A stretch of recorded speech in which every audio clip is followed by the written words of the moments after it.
Their afternoon nap ended when they were both tired and ready to stop. They had tried different positions. He liked them all, especially one that was a bit different, but she wasn't as enthusiastic, until he started to touch her in a way that felt nice. After some playful moments, there were sounds of joy, and eventually they both relaxed. He held her as she calmed down, and when he was done, she felt happy and a little overwhelmed. They cuddled and fell asleep for about an hour, waking up just in time to prepare a snack and watch the Sugar Bowl. Chris wore his Tennessee shirt and white shorts, while Joe put on one of his white t-shirts and some comfortable shorts.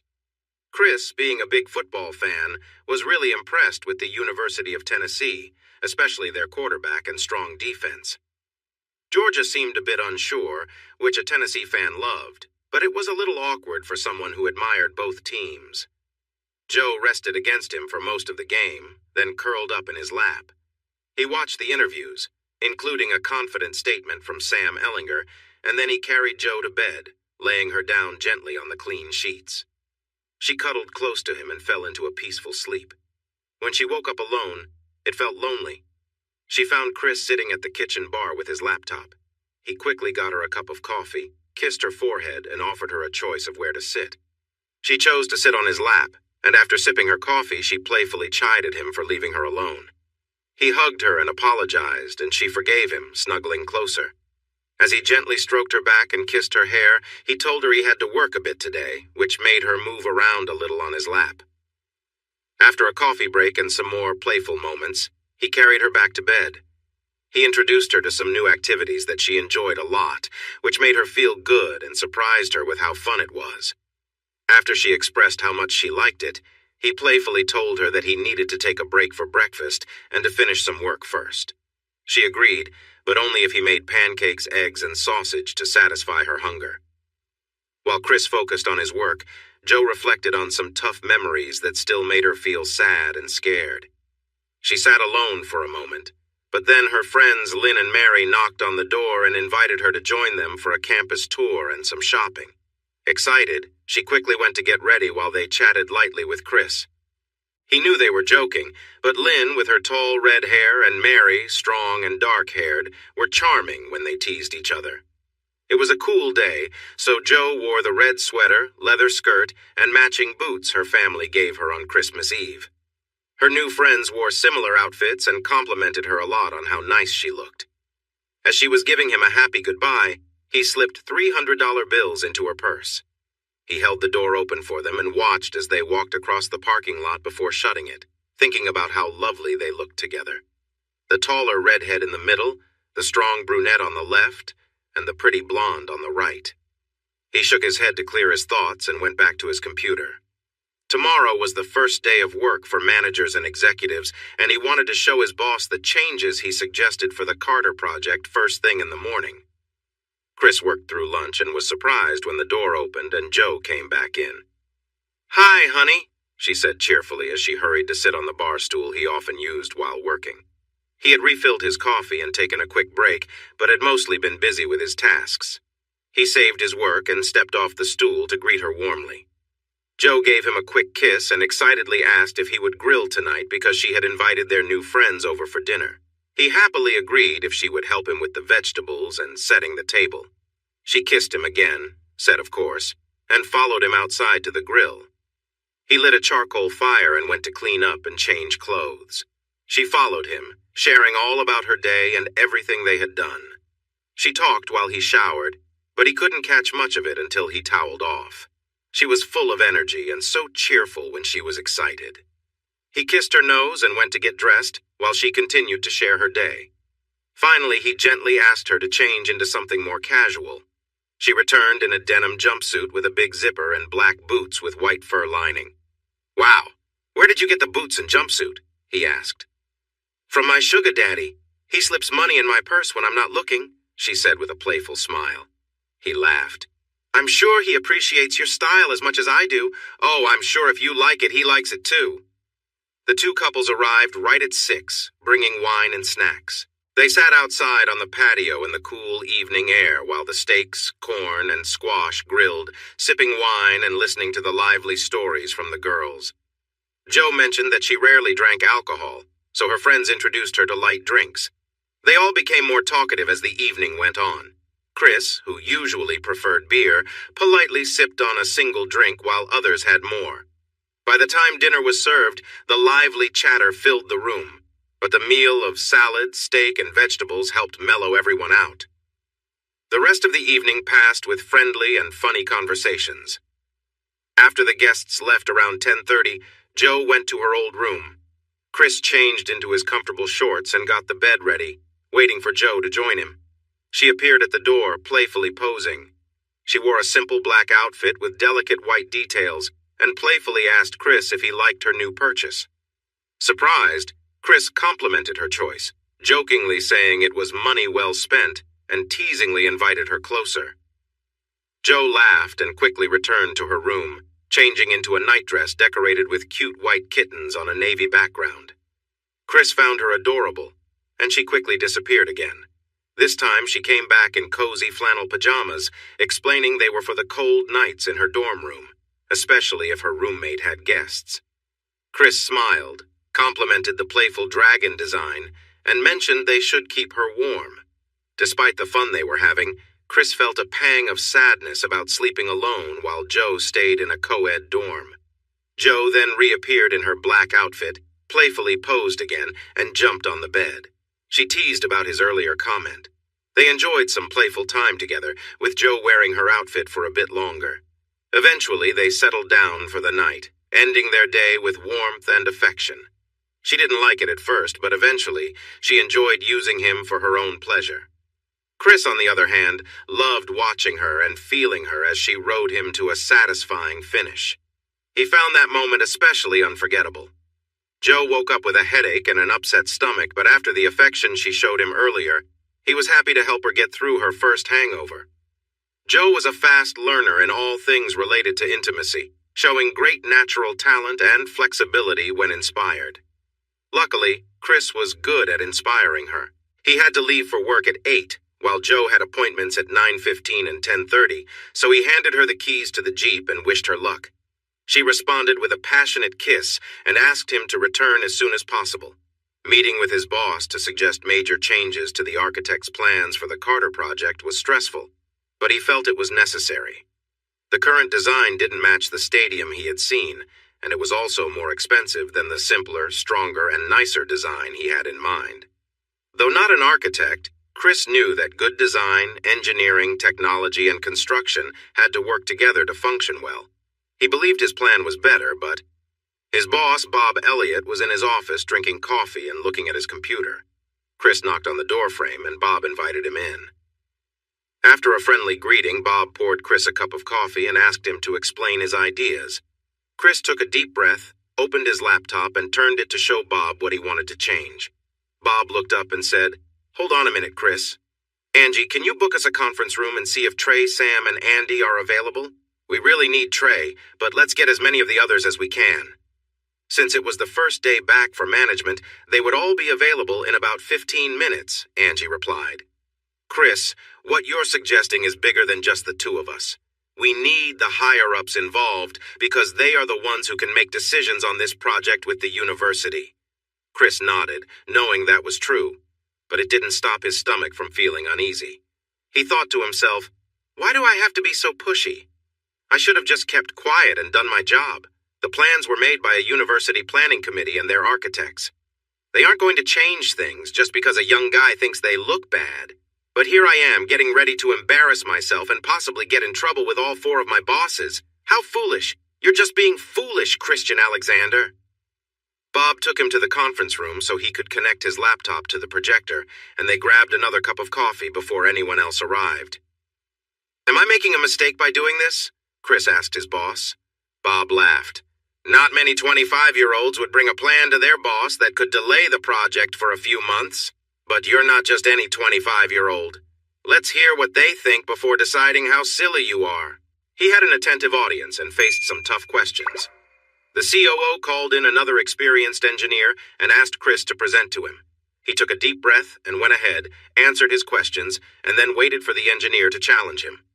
Chris felt uneasy while the older man rubbed his face, stared at the ceiling, looked at the screen, and then turned to face the CEO, COO, CFO, the Vice President for Construction Logistics, and the young guy who presented before him. Bosses, I'm embarrassed to say this, but he's right. His plan is simpler, the upper deck will be stronger, and it will fit better with the rest of the stadium. Even the luxury boxes will be better with these changes. Best of all, I bet we can do it for about 1,015% less and finish it sooner than we promised. The three executives and the VP exchanged glances and then smiled. Trey Beck spoke up. I guess there was a good reason to hire you and pay you well, young Alexander. We need to bring in more people to study and figure out your plan before we go back to the planning committee and Coach Patterson. But you've cleared a major hurdle. We didn't fire you. Chris took a deep breath and replied, I thought that might be the outcome, but I'm glad I still have my job, at least until your team reviews everything. Thank you for considering my plan. No, thank you for your boldness. It's the first time we've had a new project manager suggest changes to a $120 million project in such a confident way. Now back to business. I noticed you shook your head when Andy, our finance guy, mentioned worries about delays. Does that mean we won't have any? I can't promise that, Mr. Beck, but I think we can adjust the schedule to focus on the other parts of the project first, especially the updates to the current seating and the preparations for the new sections. Mr. Elliott would need to address that, but I'm not sure where we stand right now. Beck smiled. I think we have moved past the formalities, Chris, at least when we are here together. Maybe in a larger meeting, but you've earned the right to call us by our first names. You have shared meals and drinks with us. Andy and Jimbo Stokes, our chief engineer, are the two you haven't met yet. But that will change soon. You and Jimbo are about to become good colleagues, maybe even friends. What are the next steps, gentlemen? They each offered thoughtful responses, agreed to focus on this as much as they could, and arranged a meeting for Friday morning at 8. The men stood up and headed toward the door while Chris was disconnecting his laptop from the projector. Trey Beck leaned back in his chair casually and asked, Hey Chris, how's that friendship with your roommate going? Before Chris could respond, Trey turned to the others. Andy, you and Jimbo missed our gathering at the country club last week, and you weren't at the Christmas Eve party, so you didn't get to meet Chris's new roommate. You know, he's living in one of our apartments at Clear Fork, and he shows up at the country club with a charming companion. She impressed everyone, dancing gracefully while Chris stood nearby. He was clearly captivated, gazing at her, but he keeps insisting their relationship is just friendly. No one believed him. Sandy mentioned it to Dan, and Deborah all remember Dan Alexander, Chris's dad, right? And Deborah is his mom. Anyway, Sandy told Dan and Deborah that Chris is smitten, and they better come to meet her. So they came down, spent a week, and then went back to Nashville. 2 days later, Deborah and Sandy were talking about Chris's love life, and from what I heard, his bond with Joe didn't sound just friendly anymore. So, are you still sticking to your story, young man? That's my story, and I'm sticking to it, Chris said firmly, echoing an old song, no matter what my curious mother thinks. He's not only a skilled engineer, he's also quite the gentleman. You stick to your story and we'll act like we believe you. But let me say this. Whoever captures that young lady's heart is in for a treat. I couldn't find a flaw in her, and neither could my wife. That's rare because any man might think she's perfect, but most women might feel otherwise. Not our wives, he added, nodding toward Sam and Bob. They think she's even better than we do. Thank you, sir. I'll pass that along to her. She's officially enrolling at TCU today, and I'm sure after a long day of the usual stress, she'll appreciate a nice compliment. He added with a serious look, Of course, that's if she's not out with someone from college when I get back to the apartment and I don't get to see her. The group of men laughed loudly and all took a moment to pat him on the shoulder and praise him for catching the issues with the stadium plans. Jimbo and Andy said they wanted to meet this impressive girl soon, and then Bob and Jimbo asked him to come to Bob's office to start the real work. With his laptop under his arm, Chris headed for the door. Trey stopped him with a question. Chris, have you ever heard of architectural engineering? Chris admitted he hadn't, so Beck continued. There are some schools that offer graduate programs.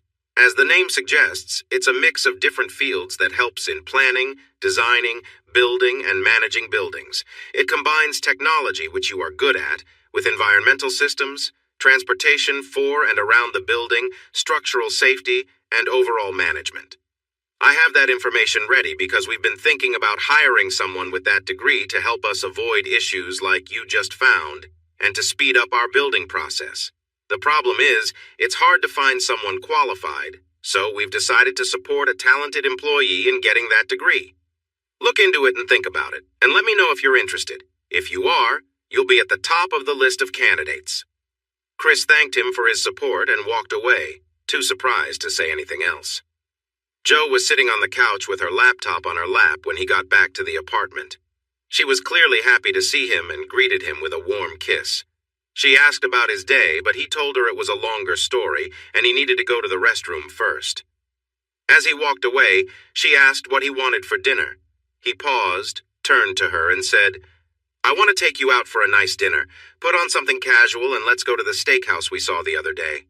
I have a lot to share with you and it feels like a celebration. How long will it take you to get ready?" She looked surprised but answered 15 minutes and hurried into her closet while Chris went into the bathroom. A big plus of being naturally beautiful is there's no need to do much extra. She slipped into a new pair of jeans and a light blue hoodie, brushed her hair, and put on some canvas shoes with blue laces before heading to the living room. 15 minutes after he asked, they were in the truck. Jo glanced at the menu prices and frowned. "Have you ever tried a filet mignon?" he asked, taking her menu. She shook her head. "Lucky you, tonight is a night for new experiences. I'll order for us if you let me know what you want to drink." She looked curious when he ordered fried mushrooms for both of them, but frowned when he said her filet should be cooked medium. "Trust me, I've served you medium steaks before and you loved them. Besides, they won't overcook a filet anyway." She seemed unsure but changed the topic. "So, what are we celebrating?" While waiting for their drinks and appetizer, he shared how he knew about plans to expand and renovate Amon G. Carter Stadium. After visiting with his family, he felt the plans weren't quite right. Since then, whenever I'm on my computer, I've been working on ideas to make the renovation better, safer, simpler, more affordable, visually appealing, and more enjoyable for the fans. He continued his story while they enjoyed the mushrooms, recalling talks with his bosses and the chief engineer as he shared his suggestions. When she asked, he repeated their supportive comments, finishing just as their main dishes arrived. Once they were served, Jo excitedly talked about the delicious taste of the filet mignon and how the salad and twice-baked potato combined to create flavors she had never tasted before.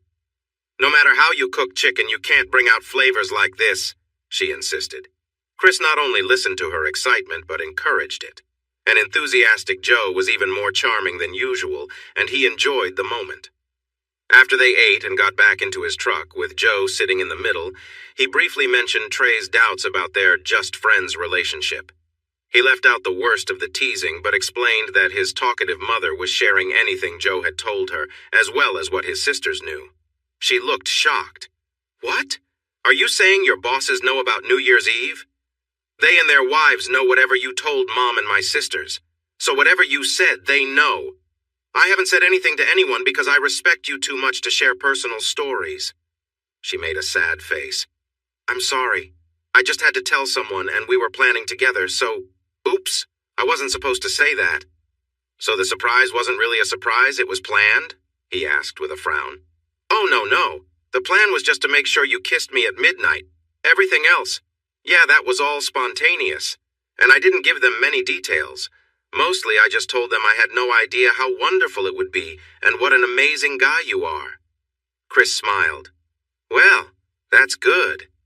I really don't want to think my mom is sharing all the details of your first experiences with someone else, including all the sounds that might have come with it." Jo blushed a bright red, like only blondes can, and admitted there might have been some of that. "But honey, your whole family just wants you to move on from what happened with Becky. When I told them how I feel about you, they said we are a much better match and that they could see you feel the same way. They also shared a lot about your childhood, your time at college, and your job with Beck so that I could know you better. You never mentioned leading the student government, being part of a fraternity, or many other things, so they filled me in." "And that's what all those secret meetings with giggles and laughs were about?"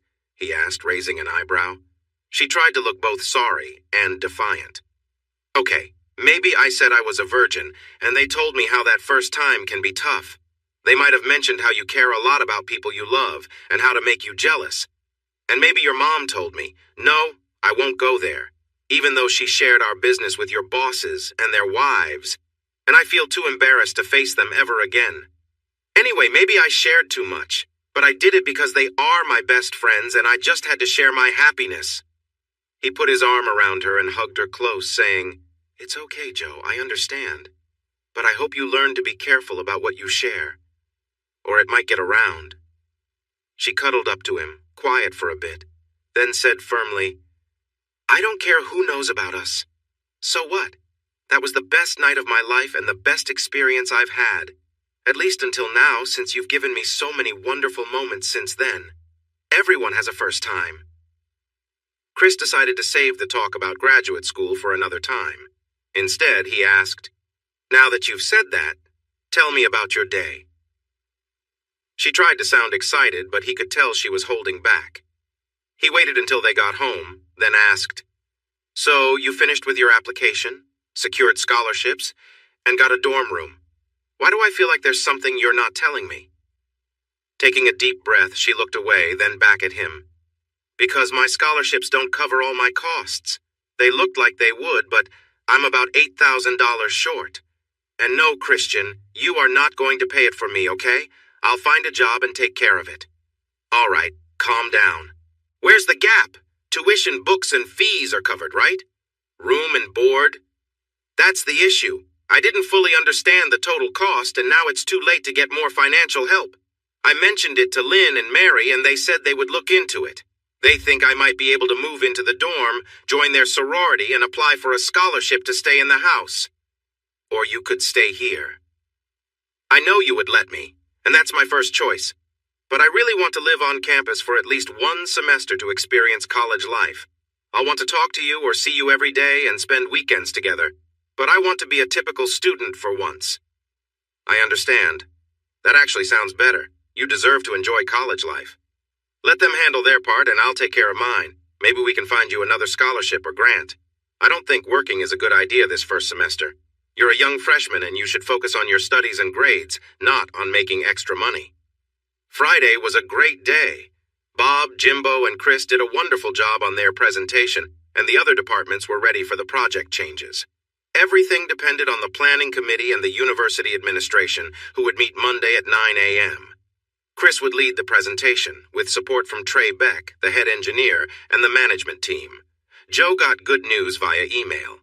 She was awarded a direct grant of $10,000 from Beck Construction, with the requirement that she must keep a 3.0 GPA or pay it back within 10 years. The Delta Delta Delta sorority also invited her to join their small pledge class, which was a nice surprise. Chris wanted to take her out to celebrate, but she said that would be tomorrow night. They had plans to go out to eat and then dance at Billy Bob's, the biggest honky-tonk around. The celebration for tonight would start soon, after he assured her that the grant was real and not some money scheme. He promised to let her speak with the chair of the scholarship committee, Sandy Beck, if she needed more assurance. She smiled, jumped into his arms, and said, "Nah, that's okay. I need to start trusting you, and this seems like a good time. Now go take a shower and freshen up, just like I did, and meet me on the couch." "I heard of a fun thing that I want to try. Lynn and Mary have done it, and they say it's a way to create special memories in every room. Are you ready for some fun?" He chuckled at the sparkle in her green eyes and hurried off to get cleaned up, just like his lovely girlfriend. Before they could enjoy their coffee or have breakfast, they needed to wipe away the mess from the bar, the counter, and the table. They laughed the whole time. They had created plenty of memories in the kitchen and even ended up with wet sheets. It was a wonderful and joyful night. From then on, they would think of that when they sat at the table or had coffee at the bar. When morning came, Chris highlighted new spots they could create memories at next. They talked about 6 places in the living room: Joe's bedroom, their dressers, the closet floor, and the patio furniture. After breakfast, they worked in the living room and even stole a short nap after they had soaked Joe's bed for the first time. Then, it was time to get dressed for their outing with new friends. Eating at Joe T. Garcia's was fantastic, even on a cool evening. Their Uber driver picked them up in his spacious vehicle, which had comfortable seating. He promised to come back in 10 minutes when they were ready to leave. They paid a low fare, tipped him, and sent him on his way. "Joe, it's your turn to sit in the front on the way back. Lynn and I have already had our turns to get the discounts. You might not need to do much more than show off those lovely legs, but if you want to, you can give him a gentle pat. I did that on the way here, and I swear he seemed ready to give us a treat." Joe looked at Chris with a playful grin. "Challenge accepted, Mary. I'll see if I can get him to take us back for free and give me a tip." "Not so fast," Chris said. "You know your boyfriend might not like that. Plus, there are going to be lots of rowdy people at this dance hall who might get too curious about your cute dress." "I'm pretty confident, but just be careful not to attract too much attention." She spun around to show off her stylish red cowboy boots and the bare legs peeking out from her dress. The red buttons down her denim dress caught your eye, making you wonder what was beneath. Her red cowboy hat might have been a bit much, but the golden blonde hair flowing down around her shoulders distracted from it. He winked, someone near the entrance whistled, and another guy exclaimed in surprise. Chris said, "I warned you both!" Letting the three of them go out looking like this is not a great idea. We're still in a dark parking lot and they're getting catcalled. Lynn's bright red hair puffed out from under her black hat, and her tight denim dress that ended high above her black boots was attention-grabbing. Mary's outfit was even more revealing, a snug western shirt with buttons and a short denim skirt. This was going to be a very long night. When they showed up in their new outfits from a Thursday shopping trip, the two women had foolishly assured their husbands that men wouldn't approach married women wearing their rings. Naive Joe thought she could handle a drunken cowboy if needed. The men just rolled their eyes but promised to watch over each other. They had tickets to the Stoney LaRue concert. Neither Joe nor Chris knew much about Stoney, who was from a small town called Taft near Corpus Christi. However, their friends who loved country music insisted he was great. Since Joe and her cowboy had recently become fans, they wanted to go too. The crowd in the dance hall was mostly young and lively. They were there to have a great time. The energy of the crowd inspired Joe and Chris as they moved to their friends' reserved tables. They shouted introductions over the loud music from the opening act, but it was hard to hear, so Joe and Chris struggled to catch all the names. The chairs were set up in pairs, which meant Joe and Chris ended up sitting between two young cowboys who were without dates. They looked at Joe like hawks, eyeing their next meal, but she stayed close to her tall, strong cowboy. Chris was 6'2", and with his hat and boots appeared even taller. In his tight jeans and fitted shirt, he looked big and muscular. Joe felt small and safe next to him when she snuggled close. Everyone but Joe was drinking beer or whiskey. She was sipping on Pepsi, so people thought she had a mixed drink. Though dressed to impress, she only wanted to dance with Chris. The opening band played songs from popular artists that didn't excite Chris much. Joe bounced happily in her seat, and Chris, somewhat loudly, encouraged her to line dance with their friends if she wanted. She smiled and glanced at the cowboy next to her, who offered his hand with a grin. Excited, she joined him on the floor. The young cowboy was skilled at line dancing and liked to show off. He knew he was dancing with one of the prettiest girls in the crowded dance hall, and many eyes were on them as he enjoyed the moment. He might not get to spend the whole evening with her, but just dancing with her would help him get dances with other charming cowgirls that he wouldn't normally get. Chris liked watching her have fun. He wasn't jealous at all. He was happy she was enjoying herself after everything she had been through. Lately, he found himself wanting her to have joy in her life. He hoped she could move beyond the tough memories of her past. With love and support, he believed the next few years could be the best of her life, and her difficult history could fade away. Although their relationship had grown more affectionate, Chris still cared for her deeply and wanted to protect her. At 9:30, the opening act finished their performance. That was perfect timing for Chris, but too soon for Joe, who had danced with several partners and hadn't returned to their table much. While getting a beer, Chris also grabbed her another soda and a bottle of water. When she came back, she sat down on his lap instead of her seat. She gave him a big hug and a quick kiss, thanking him for letting her enjoy herself. He reminded her that he was her date, not her owner, and she could always have fun while with him. "I know that, silly man, but I'm yours, whether you want to accept it or not. I'll always ask your permission before I dance with anyone else." He liked her words, and the closeness felt nice. They hugged tight, enjoying each other's presence. They noticed some curious looks from others around them. Stoney LaRue, a popular red dirt country singer, was performing, and while they didn't know much about him, they recognized the song Oklahoma Breakdown. Chris usually liked this style of music, even if it wasn't quite what he preferred. There were many red dirt singers in Tennessee, and he enjoyed their tunes. Many of LaRue's fans had created line dances for songs like Oklahoma Breakdown, so Joe shone brightly on the dance floor. They both showed off their dance moves on songs like Feet Don't Touch the Ground, and Chris loved showing off their country dancing skills on tracks like Texas Moon, First One to Know, Us Time, and Down in Flames. By the time intermission arrived, everyone in the dance hall knew Joe's name and recognized her dancing. She was so focused on having fun that she didn't notice the attention, but Chris was aware of it and felt protective while still enjoying the moment. Eventually, they needed to take restroom breaks. As Chris stepped away, some of Joe's enthusiastic admirers took advantage of the chance to get closer to her. She dealt with the new arrivals quickly, but she had already danced with an older man in black jeans, a black Western shirt with embroidered roses, and a black felt hat. When he asked her for another dance, she agreed, even though Chris was away from the table. When the upbeat song ended and a slow one started, instead of taking her back, he pulled her close and began dancing closely.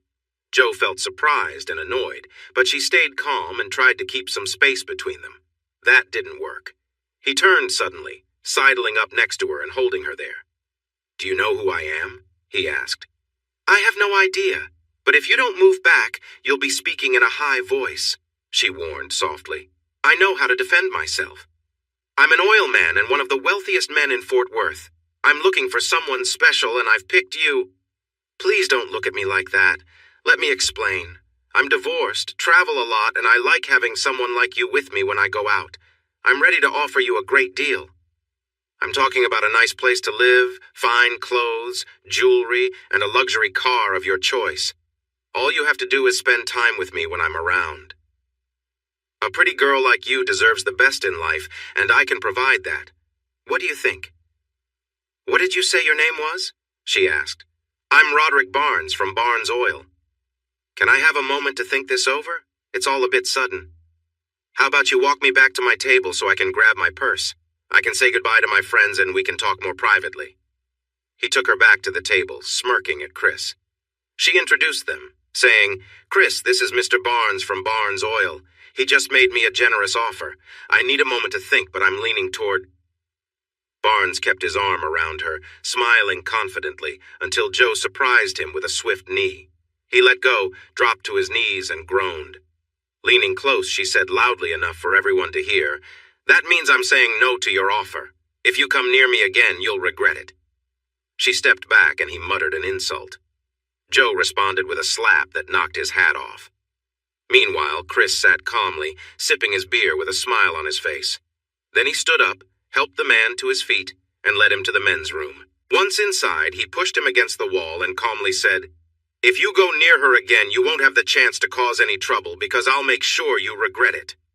Now, clean yourself up and leave. If I see you again tonight or anywhere else, I won't hesitate to make sure you remember this." He let the man slide down the wall, then turned and walked back to the table. He asked Joe to dance. She stepped into his arms, leaning against him, and said, "I can't believe that guy. He offered me a fancy apartment, nice clothes and jewelry, and a car in exchange for my attention. What a joke." Her voice changed from anger to playful. "I was going to say I already have someone who gives me all those things, but my guy is younger and way more fun."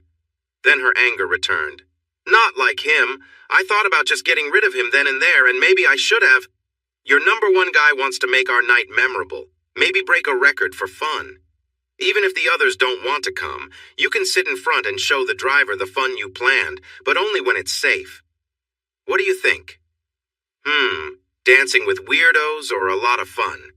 I think I'll choose the second option. Let me grab my bag and tell the others we're leaving." As it turned out, everyone else was ready to go home too, so they made the call and waited outside.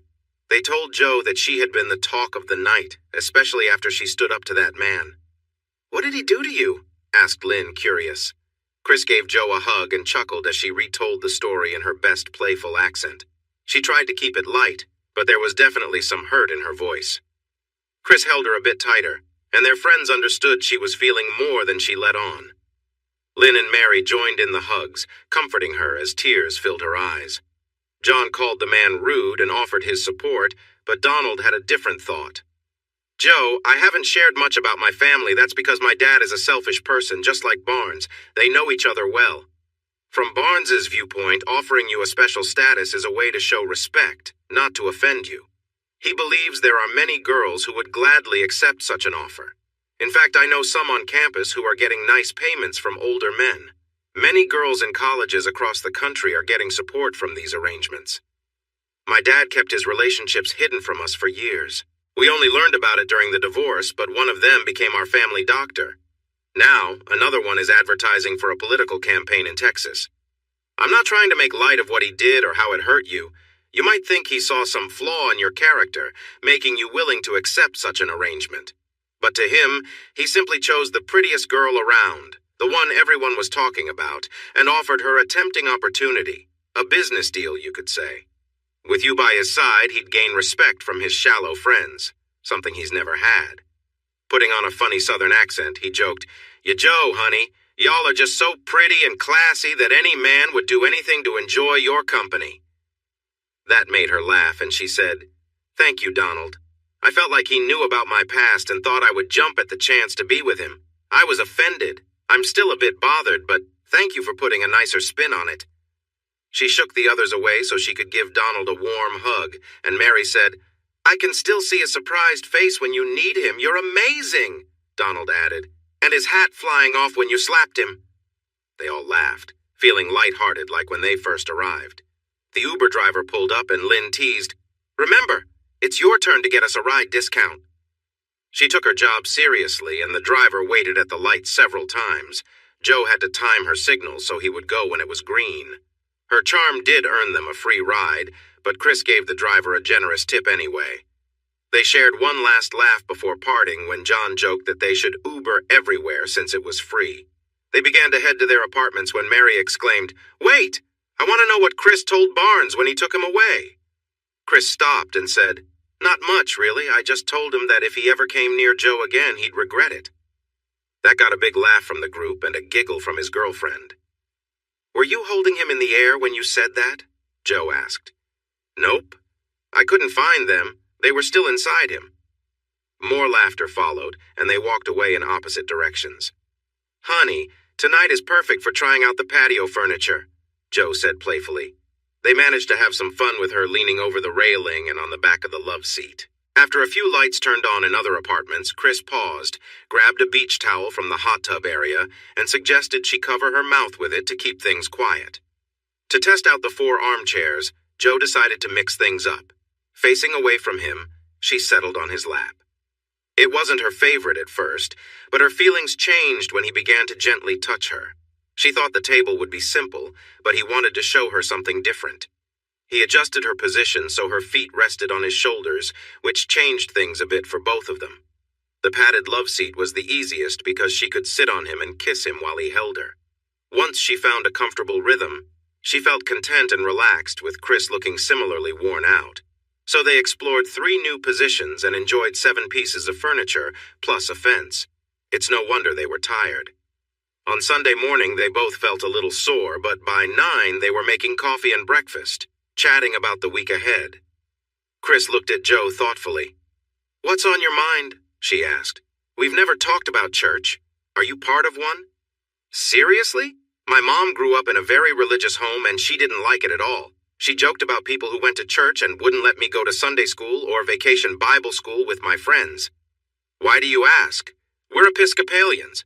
In Nashville, we went to St. George's pretty regularly, usually the 8:45 service, but sometimes the one at 11. Afterward, we often had breakfast or brunch as a family. I noticed Trinity Episcopal while we were driving around TCU and looked it up online. They have a folk mass at noon that I'd like to try, if you'll come with me. It's less formal, with lots of singing. They use guitars, keyboards, and other instruments instead of an organ, and the songs are different from the hymnal. They are praise songs or folk hymns. After the service, we could grab a bite to eat. What do you think?" Her eyes widened, but she seemed interested.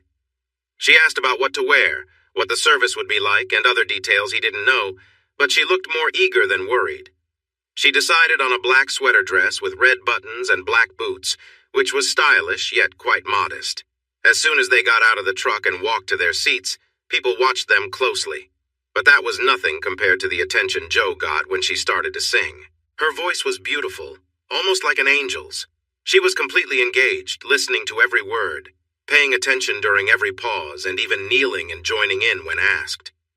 Chris chose not to take communion with her, explaining that First Communion was an important step, similar to the baptism they had just witnessed. Jo nodded and watched others take communion, but told him it was okay if he wanted to participate. He wrapped his arm around her, giving her a comforting hug. Jo looked at him with shining eyes before turning back to focus on the service. It took a long time to leave because so many people wanted to meet them. The choir director and Father Joseph, the priest, took turns inviting Jo to join the choir. Chris jokingly asked, "What about me? Do you want me in the choir too?" "Of course," said the director with a friendly smile. "We have a few spots for bass baritones like you, and I'd be happy to help you sing better." Jo laughed, and Father Joseph smiled back, while Chris felt that she was right. Jo, with bright eyes, added, "Jo really doesn't need any training. Her voice is clear and can reach many notes. She would quickly become the star of the choir." They decided to discuss it once Jo got a better understanding of what TCU expected from her. Chris looked down at Jo and said, "Given how much she enjoyed the church experience today, I'm sure we'll be back soon." "First time? Really? Let me get something for you." Father Joseph hurried away, and his wife took his place to tell Jo how much she liked her singing. A few minutes later, Father Joseph returned with some brochures and a book about Christianity and the American Episcopal Church. Jo accepted them with joy, thanked him, and promised to reach out if she had questions. During brunch, Jo excitedly shared details about her first church experience. She explained that she turned down the choir invitation because she was nervous about singing solos. Chris smiled at her often and supported her whenever she felt unsure about her upbringing in a church. When Jo mentioned the choir again, he assured her that the reason they wanted her was because her voice truly was angelic, just as everyone had said at church, and as he told her when they first met, and how their friends praised her after their duet. She agreed to think about it and reflected on the baptism of a baby that she had seen during the service. She then wondered aloud if she had ever been baptized and frowned. "If I haven't been baptized, can I still be? Is there an age limit?" She had many questions that afternoon. While Chris was helpful, he suggested she call Father Joe after reading the materials to ask her questions of a true expert. She thought this was a good idea, and Chris wondered if he had ever been as curious as Jo. Growing up in the church, he had been to Sunday school for as long as he could remember and had attended many services, mostly the formal ones. They had become routine for him. Having Jo around showed him just how automatic his church visits had become. After reading the materials, Jo got on her laptop to learn more about the Episcopal Church and Christianity. Chris took the hint and focused on planning for their project. "I'm hungry and need to work out. Which one will my boyfriend help me with first?" she said playfully, batting her eyes at him. They decided to work out first, and after 40 minutes, they were very hungry and needed a shower. This added another 20 minutes to their time, and by then they were starving. Fortunately, the freezer was full of tasty frozen meals. They each had 2 meals, 1 salmon with vegetables and 1 shrimp pasta. With only utensils and glasses to clean, Jo wanted to watch a movie. "Have you ever seen a movie with Rob Lowe and Demi Moore called About Last Night?" Chris asked. She hadn't seen it, so he found it and explained it was based on a book and set in the 1980s. "You really are old," she teased. "The 1980s? So if we watch Spartacus, does that make me a Roman?" he replied playfully. She laughed at the funny parts and admired Rob Lowe's looks. She felt upset for the character Demi, who had an unkind boss. She even wondered if she sounded as lovely as Demi. When Rob and Demi shared sweet moments, she got excited and cried when Demi moved back to her apartment. She was even sadder when Rob confessed his feelings and Demi turned him down while it rained. The fun moments, like riding bikes and watching Demi and Rob together, made her happy, so they playfully pretended to recreate the sweet bathtub scene, adjusted for Chris's size. Then she insisted they dry off and cuddle in bed. It was one of the best Sundays in Chris's life and easily Joe's favorite too.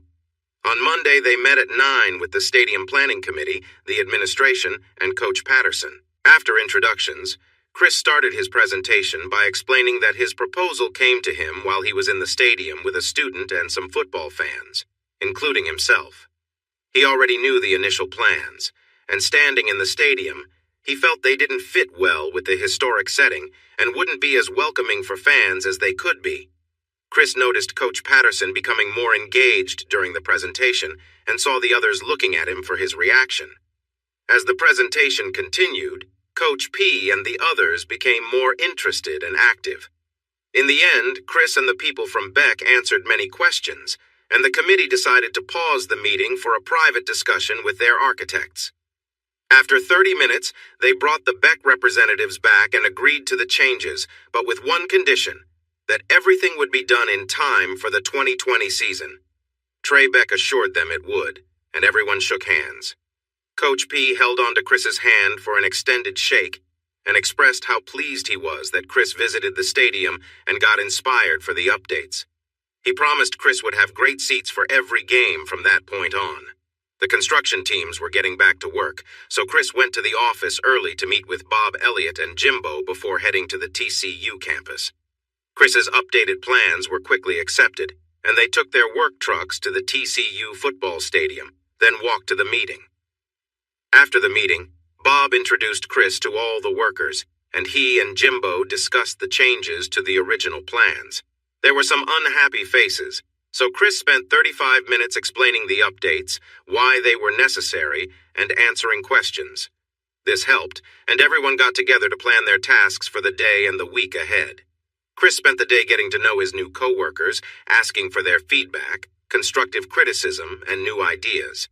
He also asked them to share suggestions for making their jobs safer and easier. By the time he left the site at 5:30, he felt both tired and excited. Joe had taken the Jeep to meet her advisor. She got approval for her AP English credit and was able to adjust her schedule for spring by adding a Spanish class. After that, she had lunch with Lynn, who told Joe that she and Mary had already planned her afternoon. After lunch, they met Mary at the Tri Delta house and spent an hour talking with the alumni president, chapter president, and rush captain. They encouraged Joe to consider their sorority and talked about the benefits of being a member in college, in jobs, and in life. They also mentioned a scholarship to help with the fees for joining and being part of the group. They even offered free housing, but Joe was happy with the dorm room she received, and with the Beck scholarship, that didn't influence her decision. She wasn't sure if she wanted to spend time in a sorority anyway. After all, she had a nice apartment and a great boyfriend, and she planned to enjoy her free time with him. Lynn and Mary convinced her to go on a quick shoe shopping trip. She got back to her apartment at 5:40, parked her car, and carried her bag of shoes to the front door while thinking about what to cook for dinner that would make her boyfriend happy.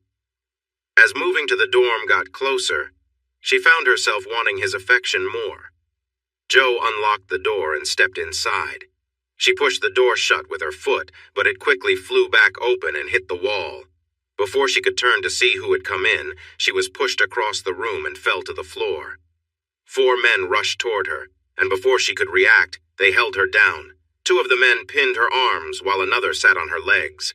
She screamed, but someone covered her face with a cloth, and she soon lost consciousness. When Joe woke up, her arms were tied behind her and her legs were secured. Something was stuffed in her mouth, keeping her from shouting. As her vision cleared, she saw her past family around her, her former guardian, his 3 sons, and her mother all smiling. "We thought you could just disappear, huh? You owe us," one of them sneered. "We're taking you back so you can repay your debt." Joe glared at her mother, making her shrink back. Her mother called to Clyde, asking him to make Joe stop looking at her. Clyde stepped closer. "If you keep it up, this is going to hurt more," he warned. "You're going to pay for leaving. The more you fight, the worse it will be." Joe didn't back down, and Clyde slapped her again, causing her head to turn. One of his sons chimed in, warning Clyde not to hurt her too much, as they had promised others something special. Clyde stepped back, shaking his fist at her. "Keep challenging me, and it'll be even worse for you." Joe looked him in the eye defiantly, and suddenly, Clyde stumbled back, breath knocked out of him as he was pushed into one of his sons. The son closest to his father on the left fell when a large hand struck him hard, knocking him down as he watched his dad get thrown across the room.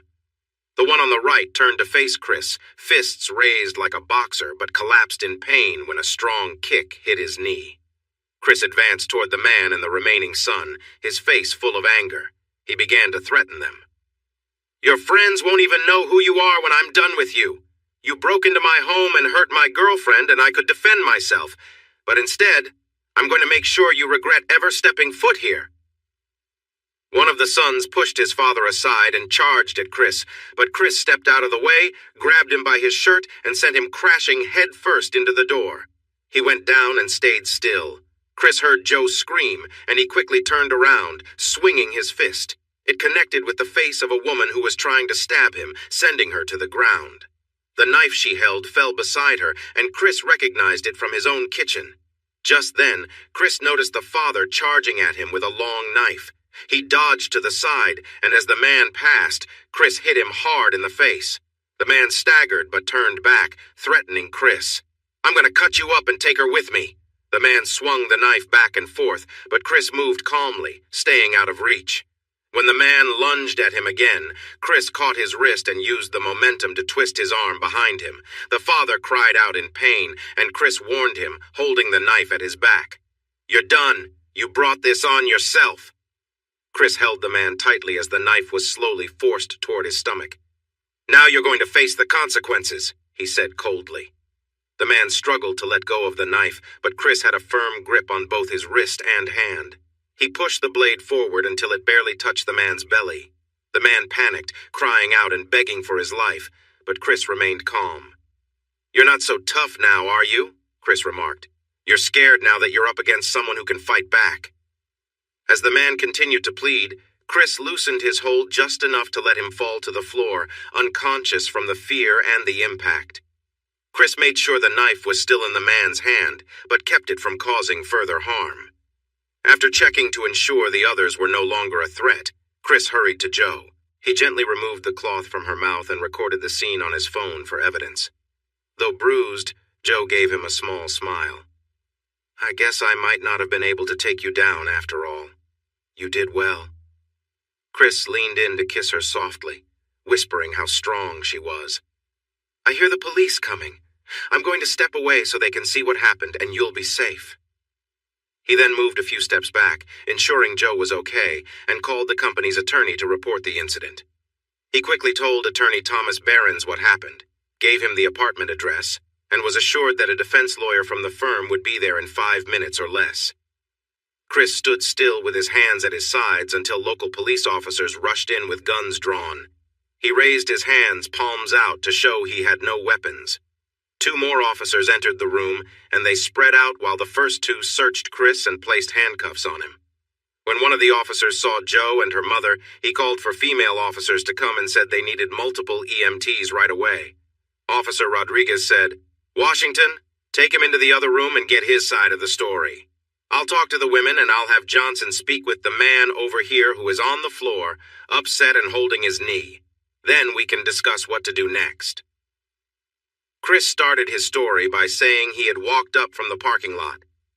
"I found the door open and heard a loud sound before I went in. As I quietly stepped inside, I heard a man saying terrible things to my roommate who was tied up in the chair you found her in. He mentioned taking her back home and that she would be with some important men he had promised her to. I stepped in, but nobody noticed me because they were all around Joe's chair. The man in the middle hit her again, then stepped back and said he would hit her in the stomach. There were 4 big men and a woman in my apartment, all threatening my roommate. I wasn't sure if they had weapons, but I soon realized they did. They had knives. The one who hit Joe seemed to be the leader, so I kicked him in the back and pushed him across the room. I hit the guy to my left and then kicked the man on my right in the knee. The 3rd man rushed at me, and I grabbed his shirt and pushed him into the front door. I sensed someone behind me, so I turned and swung my right fist. The woman was about to stab me with a kitchen knife, but I hit her first and she fell down. Then a man who I later learned was related to the others came at me with a knife. I caught his wrist and we struggled for it. He got cut a few times, but I managed to keep the knife away from me so I wouldn't get hurt. He got tired pretty quickly, so I let go of his wrist with my left hand and hit him in the face. Washington let Chris finish his story without interruption, asked a few questions for clarity, and then brought him back to the entry area. 2 female officers were there, listening to and recording Joe's story. Her ties had been taken off, and paramedics were looking after Joe, the hurt men, and the woman on the floor. The police officers gathered together, talked, and one of them came over to Chris. He removed the handcuffs and asked Chris to show his hands.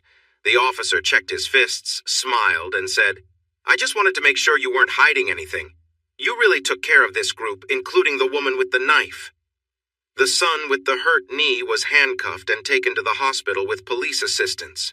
The woman had come to and was upset, saying the handcuffs were too tight and that she was being treated unfairly since the man who had hurt her was not handcuffed. The officers explained that he had the right to defend himself against trespassers who were threatening his roommate. They told her that she had no right to be in the apartment and that he was just protecting himself from the knife she had. They explained this multiple times and asked her to quiet down or they would have to use tape to cover her mouth. Papa Scumbag and his 2 sons were complaining about their injuries, saying Chris attacked them for no reason. When one officer laughed and pointed at Joe, they claimed she attacked them first. They said they had to tie her up to keep her from hurting them when they came to take her back home. The officers chuckled.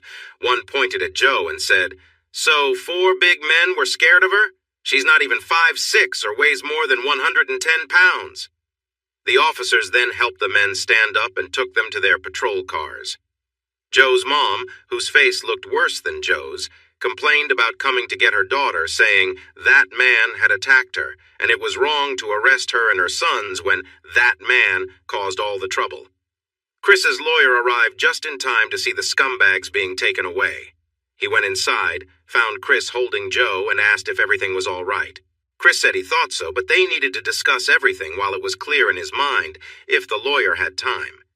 He did, so Chris got Joe some ice packs for her face, brewed coffee, and they sat at the table. Chris paid the lawyer a small fee, signed a contract, and they shared the full story, including what the men and the woman said while waiting for help. The lawyer took detailed notes and recorded everything. After they answered his questions, he assured them they were not to blame and that nothing would come from the accusations against them. He asked them to come to his office tomorrow morning to meet with him and the senior partner who handles criminal defense cases. They agreed to come in at 9 a.m. With the entrance and part of the dining area blocked off with yellow tape and investigators collecting evidence, Chris took Joe back to his bedroom and laid her down gently on the bed. He lay beside her, holding her close. He could feel her beginning to lose her strength. She cried for a while, then her tears turned into soft whimpers. How can any woman treat her child like that? I know I shouldn't feel anger toward my mom, but she makes it so easy. Chris comforted her, running his fingers through her hair. Joe, some things are hard to understand and some people make terrible choices. You didn't do anything to deserve this. They have their own issues and your dad is dangerous. They will be away for a long time and you won't have to face them again. He continued to hold her and rub her back. He was surprised but happy when she fell asleep in his arms. After half an hour with Joe sleeping peacefully, he got up to check on the investigators. They told him it would take several more hours, so he ordered a large pizza and wings. He knew his girlfriend would wake up hungry. 20 minutes later, Joe came into the kitchen wearing jeans and a t-shirt, just as Chris returned from the patio with their food. The front entrance was blocked off because of the investigation, so he had to come around to pay the delivery person. As expected, she was very hungry and wanted a Dr. Pepper. She ate 1 slice more than Chris, enjoyed 2 wings extra, and drank almost a liter of soda.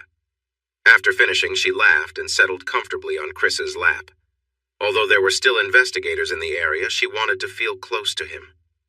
"How many times are you going to rescue me, Sir Galahad?" she asked while resting against him. "As many times as it takes, Lady Joe. As many times as it takes." After a long night filled with ups and downs, they got up to get ready to meet their lawyers. Chris called work to inform them, but they already knew. Bob put the call on speaker and Trey began with, "Is Joe okay?" Chris switched his phone to speaker mode and said, "Joe, someone wants to know if you're all right. Do you want to talk to him?" "Is it Mr. Beck?" she asked. "No, sweetie, it's Trey, and we're worried about you. Sandra was up half the night praying and hoping you and Chris are both okay. Are you?" "I've had better days, but I thank God for Chris. He helped me through what happened and comforted me all night. He seems to be doing well this morning, but that was a hard experience for both of us. Thank you and Sandy for being so kind. Honey, we haven't spent much time with you, but we care about you. As for Chris, he's one of the kindest people you'll meet. Unless someone threatens those he cares for, then he has to be strong. Take all the time you both need, Chris. We have your plans, and Bob is going to the site with Jimbo to keep things moving. Don't stress about work, focus on taking care of Joe." "Hi, Joe and Chris. This is Bob. After we hang up, I will call my wife to update her. Everyone is worried about you, so please look after each other. Just let me know when you're ready to come back, Chris, and don't worry, we'll handle everything." Hearing how much people cared made Joe emotional again, and she wondered why everyone was so nice to her except her mother. After saying hello, the chief defense lawyer, Darren Howard, told them that he had read Mark's notes from their conversation the night before and listened to his recordings. "There are a few things we need to talk about, if you're comfortable." Both said they were okay with it, so Mr. Howard started asking about how they ended up living together, with Joe away from her mother. He focused on Joe, so she began sharing her story, talking about her childhood, her mother's struggles, and moving in with Elwood and his sons when she was 15. She mentioned that she did most of the cleaning and cooking when she was home, but tried to stay at school as much as she could because she did not feel safe there. She shared how a deputy sheriff and social worker helped protect her until she was old enough, how she heard Elwood and his sons making plans for her birthday, and how she wanted to finish school early and get scholarships to TCU. Chris listened carefully, observing both Joe and the lawyers. At first, the attorneys seemed professional, though concerned when she started sharing, but their expressions changed to frowns as she talked about the ongoing difficulties she faced. The mood lifted when she reminisced about meeting Chris, getting a ride from him, their friendship, and the happy moments they shared. When it came to the previous night, they encouraged her to express not just what happened, but how she felt. The video captured both her words and emotions, and for the first time she spoke about feeling helpless and scared by the threats from the people she had to live with before. Her strongest feelings were anger towards her mother, but she also felt heartbroken by her actions. She said she had always known that Elwood and his sons were bad people, but now she realized her mother was too. Sometimes she cried and wondered if she would become a bad person like her mother since they shared the same genes. She also said she would feel devastated if her mother or anyone else hurt Chris. When she finished speaking, both lawyers were very moved and felt angry. "Chris, we need to talk about your story again. But first, Joe, can I share this video with the district attorney? I don't want anyone to make a deal that lets these bad people get away with short sentences. The DA has a daughter who recently turned 15, and I think showing her this video will help ensure they get severe punishments. I know this includes your mother, but she seems just as dangerous as the men." Joe looked at Chris, who whispered to her. "Maybe they will get her help for her issues and give her a chance to learn a new skill or get a better education. She must be smart to have you, but she's made a mess of her life." Joe turned back to the lawyers and said she agreed. Howard called in an assistant and asked her to prepare a form for Joe to sign. "Now, Chris, we need more details about how you handled 4 men and a woman with a knife without getting too hurt," Howard said. Chris showed them his hands, which were bruised and scratched, then laughed. They all chuckled together, thinking he did well given the situation with 5 tough people, 2 of whom had knives. They asked Chris how he felt during the struggle, whether he used too much force or just enough to stop the attackers, and other details they believed the bad people might try to use as excuses. Since they had no strong defense, the lawyers thought the bad people might blame the victims. Feeling confident that Chris's story would stand up in questioning and in court, they had Joe sign the form and promised to keep them updated. It was after 11, so they decided to have an early lunch. This gave Joe a chance to think about her mother's mistakes. Chris listened and then asked about her grandparents. She had never met them, but her mother said they were very strict and terrible parents. Joe wondered if her mother was even worse. Chris then asked if she knew anything about the man her mother said was her real father. Jo shared the story her mother had told her. She had met a man she called Kennedy in a bar where she worked as a waitress. He had offered her drinks and drugs. She spent the night with him, and the next day, he left. She couldn't recall his name or much about his appearance, but he mentioned being the black sheep of the Kennedy family. Chris tucked that away, planning to look into it later. After lunch, Chris suggested they stop by his work site to check on things and see if any help was needed. Jo mentioned she had been assigned a dorm room and wanted to see it with him. He hid his nervousness about her moving, but said yes as long as she went to the stadium with him first. She agreed, asking if he thought they were both dressed too nicely. He laughed and said, "The guys could use a nice surprise, and you'll definitely be that." On their way, he playfully urged her to show the strong and confident woman he knew her to be. She laughed and asked how far she should take it. He chuckled, telling her to just be herself. And she was. Her knee-length dress had a high neckline and long sleeves, but flared out, swishing as she walked in her 3-inch heels. It revealed more of her lovely legs compared to when she sat modestly, and since they were on a walkway above the construction crews, everyone could see. Like when a crowd goes quiet at a big event, work stopped when their boss arrived with this beautiful young lady beside him. Bob grinned, while Jimbo, who had not met her before, stared in surprise. "Is that her? No wonder Trey said what he did." As they approached, Bob shouted, "So, how did your meeting go?" Jo gave a bright smile, and Chris replied that things went so well he hoped to be back the next day. With Jo beside him, looking around at the work and the staring workers, Chris asked if they needed anything from him. They said no, and Chris turned to Jimbo. "You haven't met Jo yet, have you? Jo, this is Jim Bob Fisher. Jimbo, this is Amy Jo Kennedy." Jo looked surprised. How did he know her full name? Still gracious, she greeted Jimbo, said hello to Bob, and waved at the workers. Chris smiled and called out, "Hey everyone, this is my girlfriend Jo Kennedy. Jo, these are the guys I work with." Jo waved again and said, "It's nice to meet you." They clapped and cheered for her. "You need to take her away or we won't get any work done today," Bob joked. They left, but work didn't resume until Jo was out of sight. "How did I do?" she asked playfully. He wrapped her in his arms and kissed her warmly, then said, "You did more for my reputation in 10 minutes than I could do in a month. Anyone with a girlfriend like you must be an impressive guy." They drove to the dorm, parked, and watched as students and their parents moved things in. This time, Jo took his hand, marking her territory against the pretty girls watching him. He noticed and said, "Wow, you won't be the only pretty girl in this dorm. Some of the new arrivals are really attractive." She realized he was just joking, so she replied, "Ha ha, look at all the attractive boys moving in. I might enjoy this more than I thought if my boyfriend doesn't treat me well." They smiled at each other. Her room was nice, and they met her roommate and suite mates, who were all friendly, nice-looking, and clearly came from wealthy families. Jo talked comfortably with them despite their different backgrounds.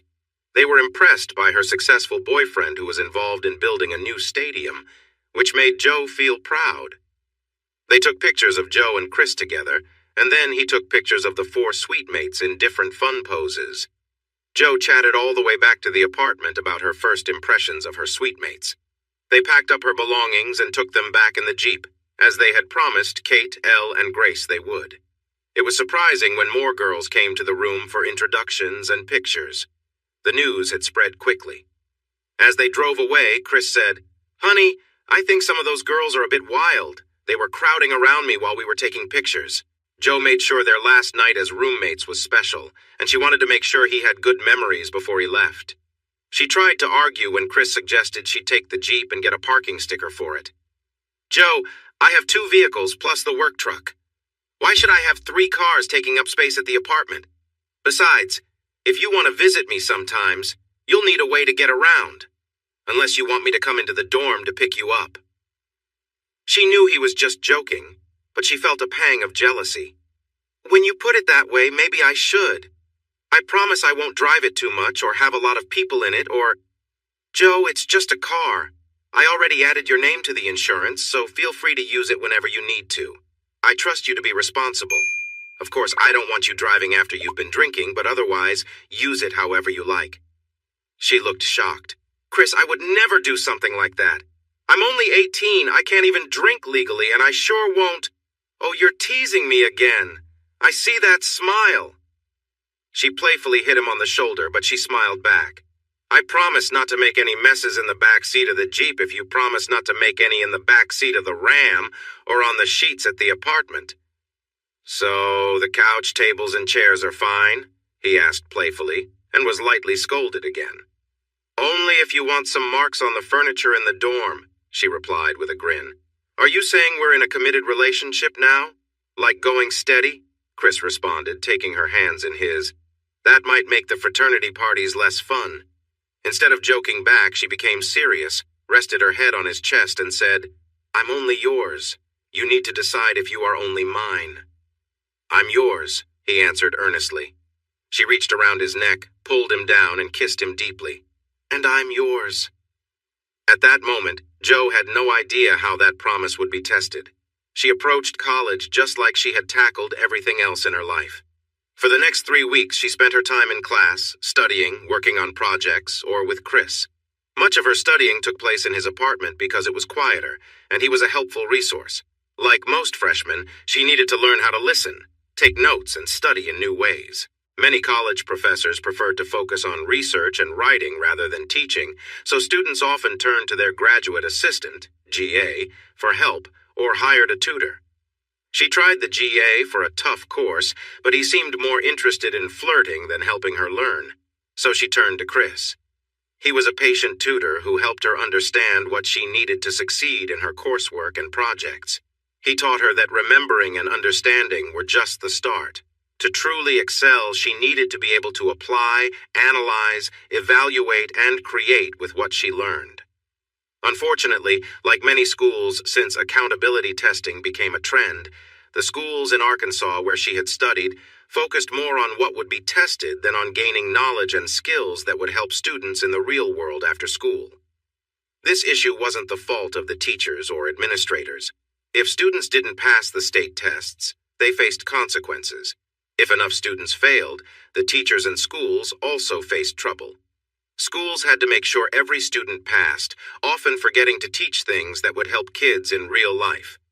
The tests focused on basic skills, memorization, and choosing answers from options like A, B, C, or D. Because of this, more time was spent on preparing for tests instead of deeper learning.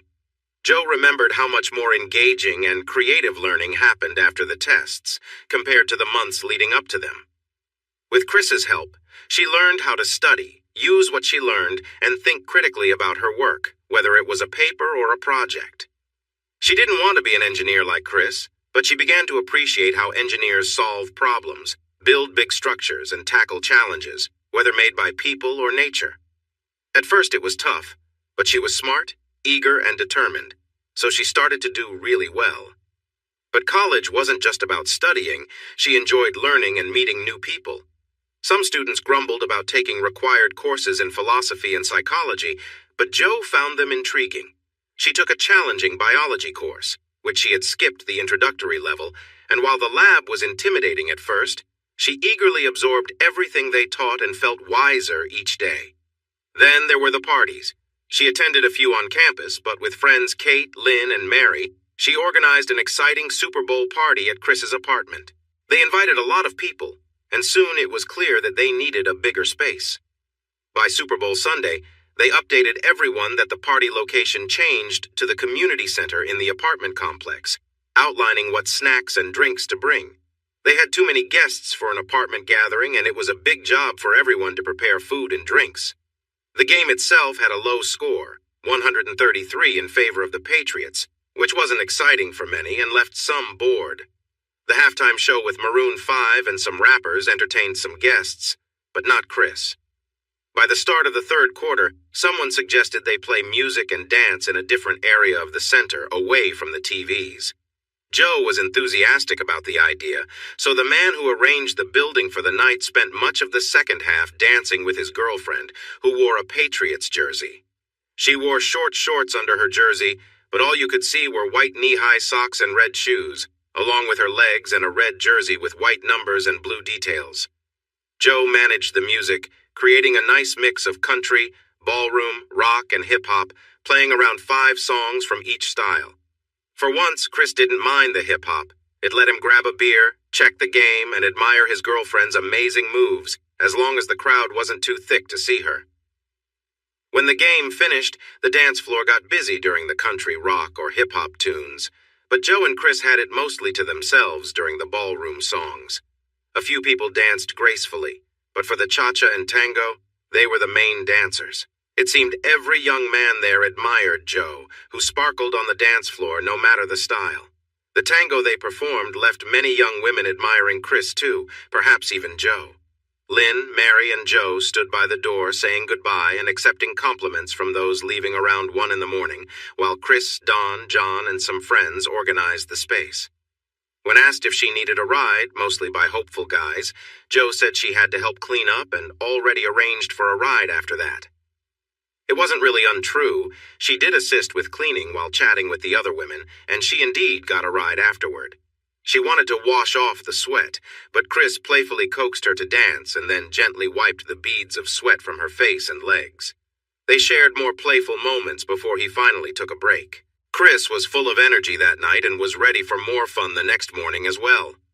After an enthusiastic start to the day, Chris headed to work, while Joe skipped her first class and dragged herself to the second at 11. She promised herself never to keep him waiting for more than a week again. He was too much to handle. By Wednesday, Joe felt better and was in a playful mood. She hadn't seen Chris since early Monday morning, so just before lunch she wore her new leather boots and a matching skirt with a red sweater. She convinced Elle and Kate to walk to the stadium with her. On their way, she shared her plan, and they made a big entrance from the southwest corner. They giggled, laughed, posed, and Joe pointed excitedly at Chris, who was at the far end. They walked down the path near the stands, catching everyone's attention. Even the crane stopped. Chris was focused on some plans, but Jimbo noticed the quiet and followed the workers' gazes. "Chris, we might have to reduce your pay if your girlfriend keeps halting work like this, and now she's brought 2 friends. Chris looked up and saw Joe and her friends nearby, setting the plans aside. He felt happy to see her, but a little shy about the scene she was causing. He approached them with a smile. Joe rushed to him, hugged him, and kissed him. Kate and Ella joined, and he hugged them too after Joe finished. Loudly, since they were close, Joe exclaimed, "Honey, we've been invited to the Tri-Delta's winter formal on Valentine's Day. Will you go with me, please?" He smiled back and said he'd be honored. She jumped into his arms again, shouted, "Thank you," and gave him another quick kiss. Joe mentioned they could sort out the details this weekend, but that he would need a tuxedo. He nodded, said goodbye to the other girls, winked, and joked, "I'm glad it's almost lunch because it looks like we won't get anything done around here for a while, especially if you leave the way you came in." Joe promised it would be fun if he agreed to join them for lunch at Dutch's. He happily agreed and walked back to his plans. By the time the girls reached the end, everyone was watching them, and they stayed locked on until the girls disappeared from view. Then all eyes turned back to Chris. "What? You guys have partners too, and they have friends, right?" he called out. "Not like that," was shouted back, followed by laughter and chatter in the stadium. "All right, take an early lunch. You won't get any work done for an hour anyway." They cheered and went off to grab their lunches. Jimbo patted Chris on the shoulder and said, "The more I see you, the more I understand why folks talk about you. Bob, it's time for Chris's mid-year review. I need to meet with you and Jimbo this afternoon at 3 if that works for you both. If not, just suggest another time." "I think that will work, Trey. Jimbo is supposed to be in the office this afternoon. He says he's wasting his time on site when Chris is there anyway." "But boss, if you're hoping for anything but glowing reviews, you better get someone else to sit in. We're both really impressed." "See you at 3, the CEO said with a smile. The next day, Jimbo arrived at 1 o'clock. "Hey, Chris, Trey needs you in the office at 2. It's time for your mid-year evaluation." "Oh no, I forgot about that. I haven't done my self-evaluation." "Like that's going to stop you from getting it anyway. Just be there at 2, Jimbo replied with a grin. At 1:55, Chris was welcomed by Tina, Tim Beck's assistant, who led him to the office. He walked in to see Bob Elliott already there with Mr. Beck, and the others had serious expressions. After polite greetings, Beck started speaking. "Chris, I have to say that you've accomplished some good things in the last 6 months. You helped restore the historic bathhouses. You had the courage to revisit the plans for the stadium expansion and present them to the university and their architects. But Bob, Jimbo, and I have a few worries. Beck delivered his praise with a calm voice, but his frown during the last part made Elliot mirror the expression. Chris felt his heart race, but he noticed hints of amusement in their faces. Bob Elliott then spoke. I remember the first time you caused a work delay, and Jimbo mentioned there was another delay recently. Although your teams are ahead of schedule, we're worried about these interruptions. Now they were barely holding back their smiles, and Chris understood. With a serious yet concerned look, he responded, Sir, I'm not sure what you're referring to. I don't recall causing any delays. Could you be more specific? They both laughed. He's a real poker player, too, Beck said to Elliot once the laughter settled down. Chris looked confused, but a smile appeared. Jimbo asked the security guard why he let her in a second time when she arrived with friends. He turned red and replied, I'm sorry, boss, but I couldn't tell her no. She walks in, greets me by name, gives me her wonderful smile, asks about my family, and walks right in like she owns the place. I don't think anyone can say no to her, and I certainly can't. Jimbo loves to tell that story, and he admits he couldn't say no either, so I guess it's up to you, Chris. Mr. Beck, after being around her a few times, do you really think she'll accept no from me? They all laughed again. On a more serious note, here are your bonuses for completing the last project early and under budget, saving us and the university a lot of money and time on the stadium project. These are the documents we need you to read and sign. I think you'll be happy with them. Chris read his evaluation and felt a bit embarrassed. Luckily, he hadn't submitted his own evaluation because it wasn't nearly as kind. There were many things he could have done better. When he opened the envelope with his bonus checks, he nearly choked. Looking up at his smiling bosses, he said, These are way too generous. The evaluation is far too generous, but the bonuses are incredible. We recommend you contact your investment advisors quickly, Chris, or you might end up giving too much to the government. Yes, sir, I will do that right away, and thank you. I think you're being really nice, but I really appreciate it. And we believe you deserve it, Chris. Have you checked out any grad schools? I have, and I've focused on 2 good options. Nothing much in Texas, but Penn State and Colorado have the kind of hands-on courses where I learn best. I'm not sure if they will give me any credit for my past work, but it sounds like they might. I want to finish in a year, so I plan to take summer classes to help me do that. I'm not really interested in a school that overlooks my experience and treats me like a recent graduate, or thinks that only classroom learning is important. My next step is to see if either school will recognize my experience. Do you have any advice on this? Let's bring in Sam. He's a proud CU Buffalo. Sam was sure that Colorado was the best choice. He knew the head of the engineering school well and could help Chris. Trey smiled. You can tell him we just got a contract for a 12-story building in Boulder, and we can offer paid internships to other students if Chris gets credit for his experience and can serve as assistant manager on the project. Sam told them not to worry, asked for a copy of Chris's latest evaluation, and instructed Chris to fill out the admissions forms online. Chris walked away feeling amazed, with the rest of the afternoon off and a strong urge to cash the checks. By the end of February, Joe was adjusting to campus life and schoolwork, but the social side was more difficult.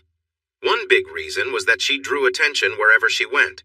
Without trying, she attracted many boys, which led to girls wanting to be around her for their own reasons, not for friendship. With more girls around, more boys were interested, and her social circle kept expanding. She felt confused about who to trust because many girls were not genuine, and some boys just wanted her attention.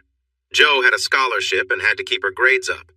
Many of her classmates came from wealthy families, so they just needed to focus on getting passing grades. The girls wanted her to join various activities and help them with dating. The boys wanted to spend time with her, but when she wouldn't date, they asked her to share meals or watch shows instead. She wasn't good at saying no to their constant requests and pressure, which was starting to take away from her study time. She couldn't afford to eat at fancy restaurants or shop like the other students, but they were so persuasive that she sometimes went along with them just to avoid conflict. At this rate, her limited spending money wouldn't last until spring break, but if she let someone else pay, They seemed to expect more from her. The friends around her and the guys trying to impress her loved to take pictures and share them online. She didn't want to say no, but it felt like everyone wanted to pose with her. Being seen so often with girls who wore little clothing or with boys who leaned close to her made it look like she was just there for fun and not focused on school or her relationship with Chris. This led to a video call from Chris's sisters, who had some strong words for her. She cried as she tried to explain the pressure she was under, but they were not convinced. Diane told her to be brave and learn to say no. If that didn't work, say an even stronger no. Then they shared advice on how to handle tough situations with some of their classmates. Just as a warning, they mentioned that their mom had talked to Chris earlier to see how he felt without making it obvious that there was a problem. He had replied, "Yes, I know, I see social media too. I don't own her. She's a college student now and she's figuring things out. There's not much I can do." "But it's not what it looks like. I promise I haven't done anything wrong," she said. "And how does Chris know this? He says he hardly sees you or hears from you. He's dealing with important matters right now, and you're not included." "I've been so busy. But we had a date to the winter formal on Valentine's Day, and he didn't say anything. I'll call him tonight and explain." "Good luck. Telling him you can't talk because you're always with other guys might not go as well as you think. How would you feel if you saw him in the same situations he's seen you in?" As soon as they ended the call, she tried to reach him. He didn't answer, so she left a message asking him to return her call. As she waited, tears came, and she fell asleep. The next day, when Chris got home from work, he immediately noticed his bright orange Jeep parked next to his truck. Hope surged in his chest as he wondered if Joe was inside. But then he remembered how distant she had been since their date. It was likely she was just returning his keys and moving on. The winter formal had been fun, but also troubling. Joe looked stunning in a champagne-colored gown she borrowed from Kate. She only had eyes for him and danced solely with him, but after they returned to his apartment, things had felt complicated. What troubled him most were the many guys who had approached her, greeting her like they were close friends. Chris thought about how, even though she spent a lot of time studying, she still had time to meet and make new friends, including many wealthy fraternity boys and athletes. Chris had expected this, but it still bothered him. Even though she noticed him, turned down dance invites, and introduced him to others as "my boyfriend," or "this is the boyfriend I've told you about," he felt uneasy about the changes in their connection. He understood that her popularity was a part of her college journey, but it made him a bit worried, especially since she seemed more distant. As soon as he walked into the apartment, she rushed over, hugged him, and asked, "Can we talk?" He smiled gently but replied, "Not right now. I have an appointment in 20 minutes. You can come with me if you want, or wait here and we can talk later." Surprised by his calmness, she decided to go with him. "Do I look okay to go with you?" she asked. Looking at her fitted jeans and sweater, he nodded. "I'll be back in a few minutes after I shower. We're meeting at a place called Uncle Julio's over on Camp Bowie, so we need to hurry." In 10 minutes, he returned, freshened up and wearing her favorite cologne. He was casually dressed in boots, jeans, and a sweater. She thought he looked great, and he thought she looked even more beautiful, but he quickly took her hand and led her to his truck. "I won't be in the way at your meeting, right?" she asked as he navigated through the busy traffic. "Not at all. I appreciate your thoughts, so you'll be helpful. I haven't had a chance to talk with you much since the ball, but I received some nice bonuses and a good pay raise on February 15th. My financial advisors suggest I invest my bonuses and some earnings in real estate, so I'm meeting with my realtor to look at some places." "Wow, that sounds great," she said, impressed. "They're not huge bonuses, but together with my investment returns, my advisors say I need to buy things that can help with taxes or I'll end up paying too much. I found a few properties online that interest me, but I need to check them out first, so I'm glad you came along. Sometimes a different perspective is helpful." The realtor, Tina, was a tall, elegant woman whom Joe guessed to be in her early 30s. She wore wedding rings but still seemed to take a lot of interest in Chris, while barely acknowledging Joe. While waiting for their tacos, Tina moved her chair close to Chris. She rested her shoulder against his and held her phone up for him to see. In a tone that felt more casual than business, she said, "Let me show you some photos I took of the places you chose, plus a new listing I got today that I think you'll like even more." The phone was tilted away from Joe, making it hard for her to see the pictures. She shot a sharp look at the realtor, playfully threatening to sit close to Chris to get a better view. Once the phone was turned to include her, she noticed that all the houses and their yards looked nice. Still, Joe understood that Chris would hold off on his opinion until he saw them in person. The carne asada tacos were delicious. Tina paid for the meal and invited them to ride with her to discuss the benefits and drawbacks of each property. Joe hopped into the second seat of Tina's BMW SUV, feeling a bit uneasy as Tina showed off her long legs and spoke in a cheerful tone while driving. Joe almost nudged Chris for staring, but he eventually shifted his gaze to Tina and joined the conversation. Any of the 4 houses Chris picked would make a great home and a wise investment. They all had easy access to main roads, were in tidy neighborhoods, and had good-sized yards. Joe had no particular favorite, and while Chris seemed satisfied, he was not overly excited. Maybe it was how he held her hand or valued her opinion on the kitchens and bathrooms, but Tina started to warm up to Joe after they visited the first house. She included Joe in their chat. Joe tried not to smile too much at feeling she had won for now. But then Joe realized that Tina could easily win Chris's attention while Joe was at school. This made Joe work a little harder to connect with Tina, hoping that if they became friends, Tina might not try to get too close to Chris. Then it struck her. If Tina was willing to cheat on her husband, being friends wouldn't matter at all. Joe needed to focus on rekindling her closeness with Chris. As the sun began to set, they turned off General Pershing Drive onto a street that ended at a large house surrounded by what looked like several acres of woods. The 3-story wooden house needed some repair, with its roofs showing signs of age. What stood out were the 2 third-floor towers, a big stained glass window beneath a roof overhang, and the many windows on the lower floors. Each level also had its own covered porch. The yard and gardens needed some attention, as did the several outbuildings and the garage. When they parked in front of the house, Joe spotted an old pickup truck and a classic car through the open doors of what looked like a barn. "Everything comes with the house, including the old vehicles and the tractor in the barn," Tina told them. "This is the 7 acres that the Kittlers kept from the original farm run by his grandfather. It has a creek at the back, is full of trees, and I think the land is worth more than the house. Their 2 kids live in Los Angeles and just want to sell it. They wanted a quick sale, so I gave them a price range, and they chose the lower end because they thought time was more important than price. I think they still believe Texas real estate prices are what they were 30 years ago. I immediately thought of you because this could be both a home and an investment. If you pay the asking price, you would still have about $50,000 left for repairs, based on what you were willing to spend on other houses. I'm working with both the buyer and the seller, so I have to be careful, but you have cash and they want a fast sale. You can make your decision from there." Chris walked around the outside, checking the house and foundation like a good engineer and construction manager. When he went inside, he focused only on how solid the building was, looking at the electrical system, HVAC, and plumbing. The 2 women were curious about his different way of looking at this house compared to the others.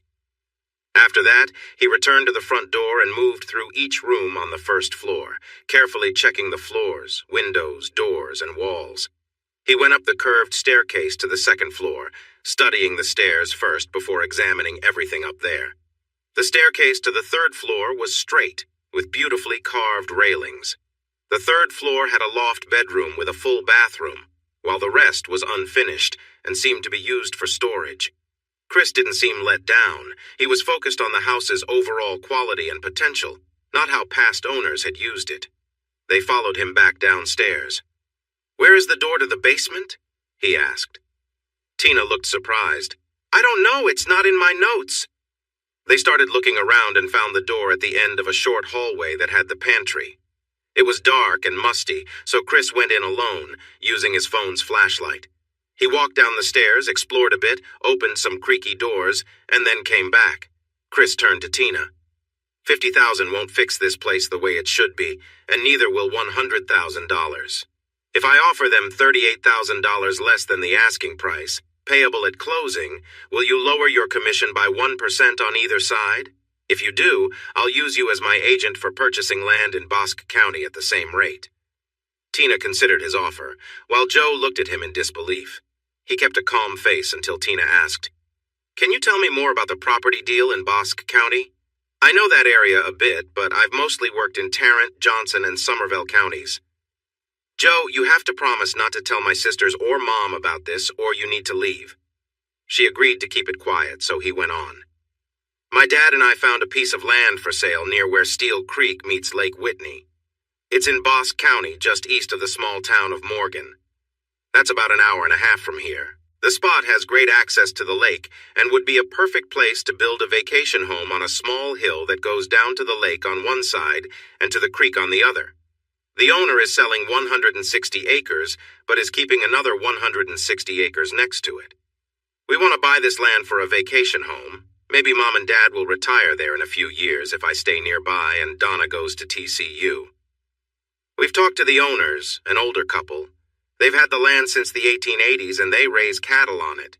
We will probably lease the grazing land to them so we can keep the agricultural exemption, at least until Dad moves down." Chris laughed lightly.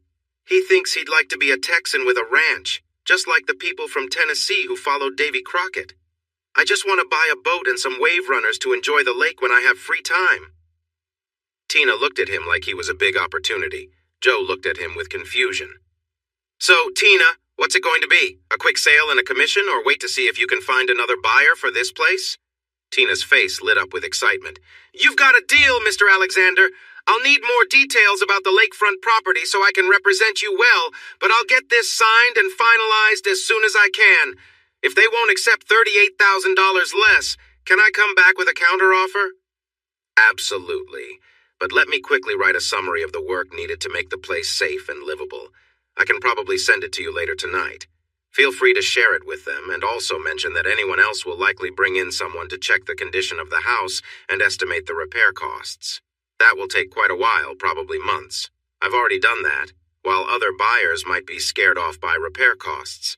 I know construction and contractors, so I can get everything done quicker and for less money than most people. That's because it's my field. So I won't ask for as big a discount as another buyer might.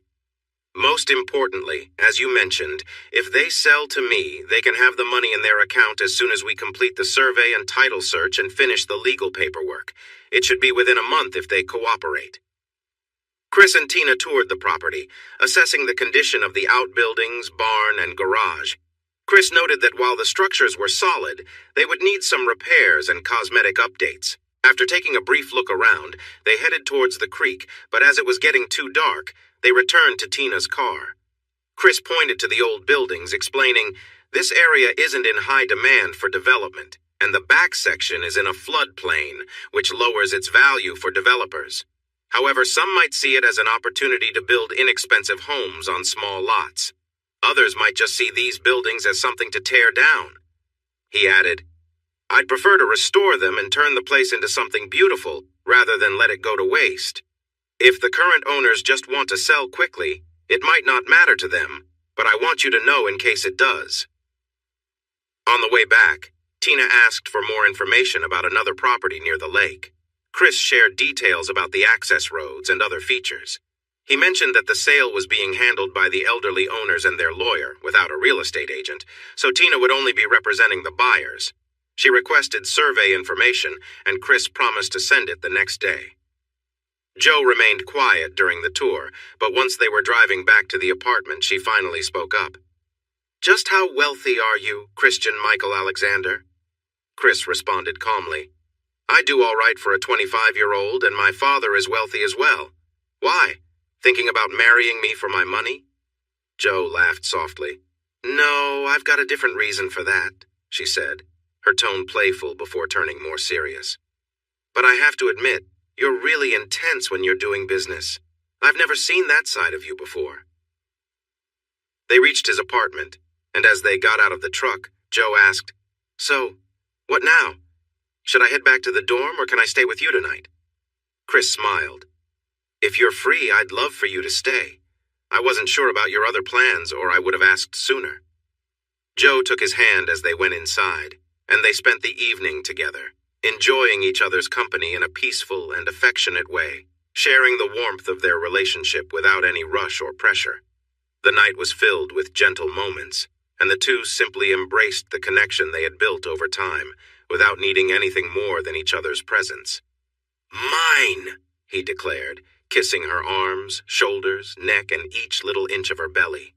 She hurriedly tried to take off her pants, growing more excited with every gentle kiss on her legs and feet. When he shouted, "Only mine!" she was filled with joy and tugging at his hair. Within moments, her delight became clear. They moved to the bed, and her laughter echoed long into the night. Tina didn't receive the documents she asked for until the next day. Over coffee, Joe attempted to apologize for her questionable posts on social media and for being distant. Chris quieted her with a smile, saying, "I want you to enjoy your college life. There's nothing to apologize for. Just a bunch of happy college students having fun. Just remember what's important to me, and I will do the same for you, and we can spend time together whenever you have free time." "Don't make me that offer. I might just drop everything and stay here if this is what you mean by spending time together," she replied playfully. "Are we good then?" she asked more seriously after another sip of coffee and a bite of her breakfast biscuit. "Of course, but we need to plan a weekend to meet and talk soon. There's a lot going on in my life that I want you to know about, but not when we're rushed. When will you be free?" "I'm available this weekend, but I have a lot of studying to do. It's better to be here than in the dorm, but just so you know, midterms are next week and then we have spring break coming up. Kate wants me to go with her family to their ski chalet in Park City, Utah. I'd like to go, but I also want to spend time with you, so we need to figure that out too." As the weekend arrived, both were greeted with surprises. She shared more details about the ski trip, including that some boys Kate's cousins would be joining them. Her dad was sending his jet to pick them up on Saturday and would bring them back the following Friday. She was unsure about going, but she wanted to meet Kate's family and try skiing, and she noted that she could spend the following weekend with him. He encouraged her to go and enjoy herself, mentioning he would be busy all week anyway, and they could meet up when she came back. Then it was his turn to share big news. He had been accepted into graduate school at Colorado University. He would begin on July 1st, living, working, and studying in Boulder for a whole year. After that, he would earn a master's degree in architectural engineering. With this new degree, his role at Beck Construction would shift. More office time, less field work, and not needing to travel far from home. This changed their plans about buying a house in Fort Worth and getting a lake property nearby. Joe was taken aback. Grad school had never come up before, and the idea of being apart from him for a year scared her. She told him so. "I'll get you a ticket on American Airlines and you can visit me whenever you want. There are ski slopes nearby. Rocky Mountain National Park is just an hour away, and plenty of other things to enjoy. That is, if you want to leave the bedroom," he joked. "I'll come to the house whenever I can. We will be together during Thanksgiving and Christmas, and it's spring break, so we won't really be apart for a full year. If you go to summer school this first semester, you can spend the second semester with me in Boulder. Next summer, you can do the opposite and spend the first semester with me. See what I mean? Right now, I only see you every few weeks for a night or a weekend. With my work and your classes, we just don't have enough time. Next year will be tough, but we can make the most of our time apart so we can be together when we can." He then added playfully, "We can even video chat every night and we'll be just fine." Joe laughed and said, "Not that it wouldn't be fun, but I much prefer being with you in person, and I'll miss your kisses as well." They spent most of the rest of the weekend with Joe studying and Chris looking into the lake property and figuring out repairs for the old house and its buildings. During breaks, he shared his ideas for the Kittler house and asked her advice. The project seemed a bit too much for her to think about all at once, so she suggested updating the kitchen, bathrooms, and laundry area and improving the lighting throughout the house. It looked like some lovely lights had been replaced with cheap fixtures, and fluorescent lights did not belong in that beautiful home. They still found time to work out together and enjoyed some private moments on the various pieces of furniture in the house. Joe told Chris she really hoped he got the big old house with all its buildings. It would take a long time to enjoy all those spaces fully. Joe was thrilled the next Friday night she had aced her exams and had a 4.0 at midterm. She drove to his apartment to celebrate, then hurried back to the dorm the next morning to get ready before the private jet picked them up at noon. But the new week brought bad weather for the stadium project. A cold front moved in around 10 a.m., mixing with moisture from a storm near Baja California, as the weather report said. The heavy rain was caused by a mix of weather conditions, but colder air was moving in and would bring lower temperatures by Tuesday afternoon. The rain would change to sleet and then snow, continuing until Thursday night or Friday morning. On Tuesday at 8 in the morning, Trey made the announcement that all employees would receive pay for 8 hours for each snow day and asked everyone to return to work next Monday. He advised everyone to stay safe and warm and look out for one another before they headed home. An hour later, Chris received a text. "Good morning, Chris. This is Sandra Beck. I just spoke with your parents. The weather is terrible in Tennessee as well, so we've planned a quick ski trip to our place in Utah. Since Donna is on spring break, she's joining us, and we want you to fly with us too. We'd love for Joe to come along if she can. Don't worry about where to stay. We have a 6-bedroom house in Park City with plenty of space. How about a free ski trip with family and friends?" Chris thought for a moment. He didn't want Joe to think he was too eager, but this was a great opportunity. He smiled as he replied, "Funny enough, Joe is already there. When do we leave?" "Meet us at Spinks Airport at noon. It's northeast of 35 in Burleson. Your parents are bringing your ski gear, so just pack some clothes for hanging out at the house and for going out. We definitely plan to eat at our favorite restaurant Wednesday night, which has a semi-formal dress code. Wear whatever else you like." When Chris got to Spinks Airport at 11:40, he saw the Embraer Legacy 500 waiting outside the private terminal. He had been on private jets before, but nothing quite like this one. His excitement allowed him to sit in the co-pilot's chair and explore the cockpit. It was all high-tech and impressive, just as you'd expect from a $20 million business jet. The flight took just 2 hours from Burleson to Salt Lake City.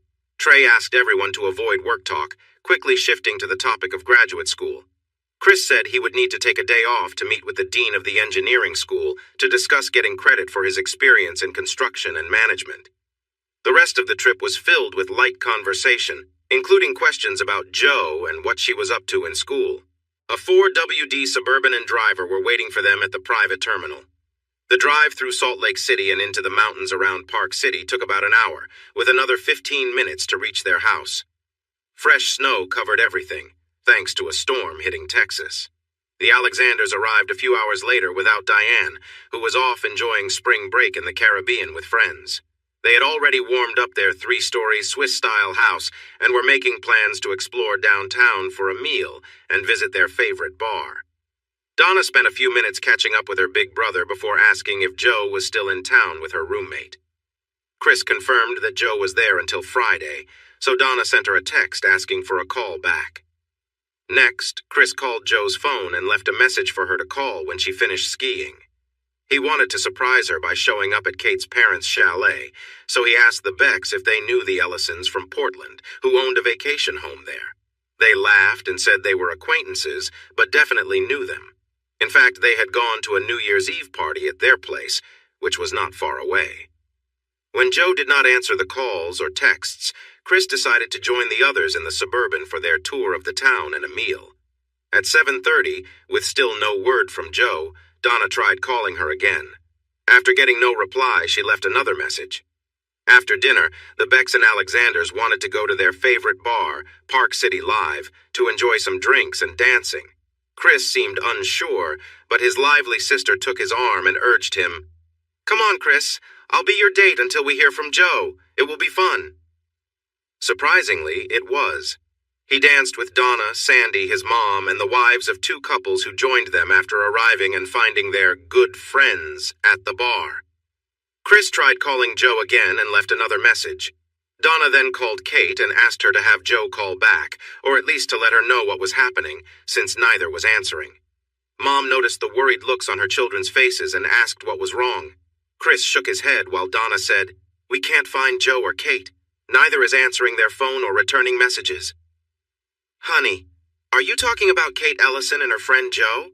asked Judy, one of the newcomers at the table. Once Donna confirmed, Judy said, "I saw them with a big group of young people going into the downstairs dance club while we were leaving. We stopped to chat with Kate, who introduced us to Joe. We started our night there, but it got too crowded and noisy, so we moved over here. Do you know where it is, or do you need directions? No, my phone can help with that. Mom, Dad, we're going to take an Uber to join a younger crowd, not that you are old or anything, Donna said with a grin. Chris opened his Uber app and quickly found a car nearby. They rushed out and were driven to the other, livelier dance club.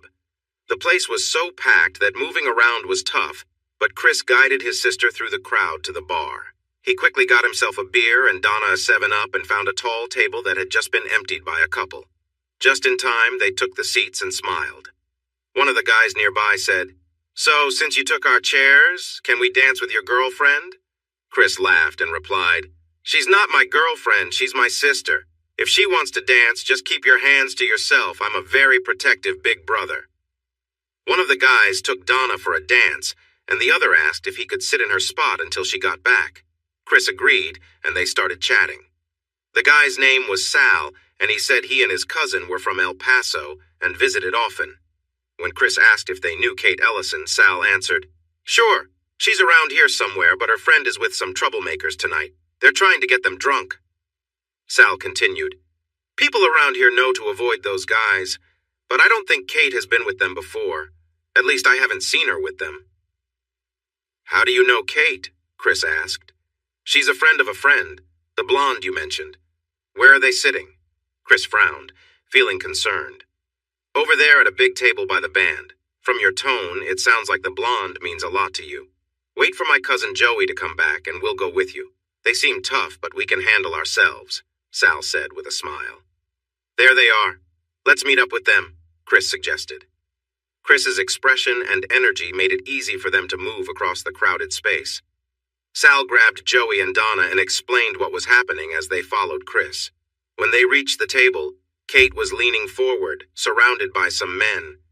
Chris noticed their hands were not behaving appropriately with her. One man had his back to them and was smiling in a way that made Chris uneasy. Chris stepped closer to the man and gripped the back of his neck firmly. The man tensed up and stayed still. Chris leaned in and spoke quietly in his ear. "If you want to walk out of here, you'll answer my questions without causing a scene. I'm going to release some pressure so you can talk, but you will act friendly and cooperate. If you don't, I can make things very serious for you." "I'm sorry, but I can't assist with that." There was a loud snap, and the man stumbled to the ground, still holding onto a gun. Chris turned and saw the man outside trying to get up from the slick, icy street. The stranger, now without clothes, put his hands on the door's step, raised his head to look inside, and suddenly got kicked in the face. He cried out and fell back down. Chris heard sirens but turned back to the woman who was in trouble. Her head tilted to the side, but she kept saying, "No!" and "Stop!" in a faint, slurred voice. He looked for injuries but saw none. Then he struck the attacker and crawled out of the van. A police car roared up and he waved his arms. The car stopped, and 2 officers got out ready for action. He raised a hand and shouted, "This way! She needs help!" An ambulance arrived, and one officer gestured for it to stop near the van while the other kept watch on Chris. "What happened here?" one officer asked firmly. "There's a young woman inside named Amy Jo Kennedy. She's been drugged. I caught 3 men holding her down and hurting her. She's in the van and 2 of them are still here. One has a gun, but I think he's out cold. Please get the paramedics here. They gave her drugs too. I heard them talk about Rohypnol and MDMA. Step away from the van, turn around and walk towards me with your hands behind your back. I need to cuff you while we look into this." Chris followed the instructions, but it wasn't long before he was uncuffed.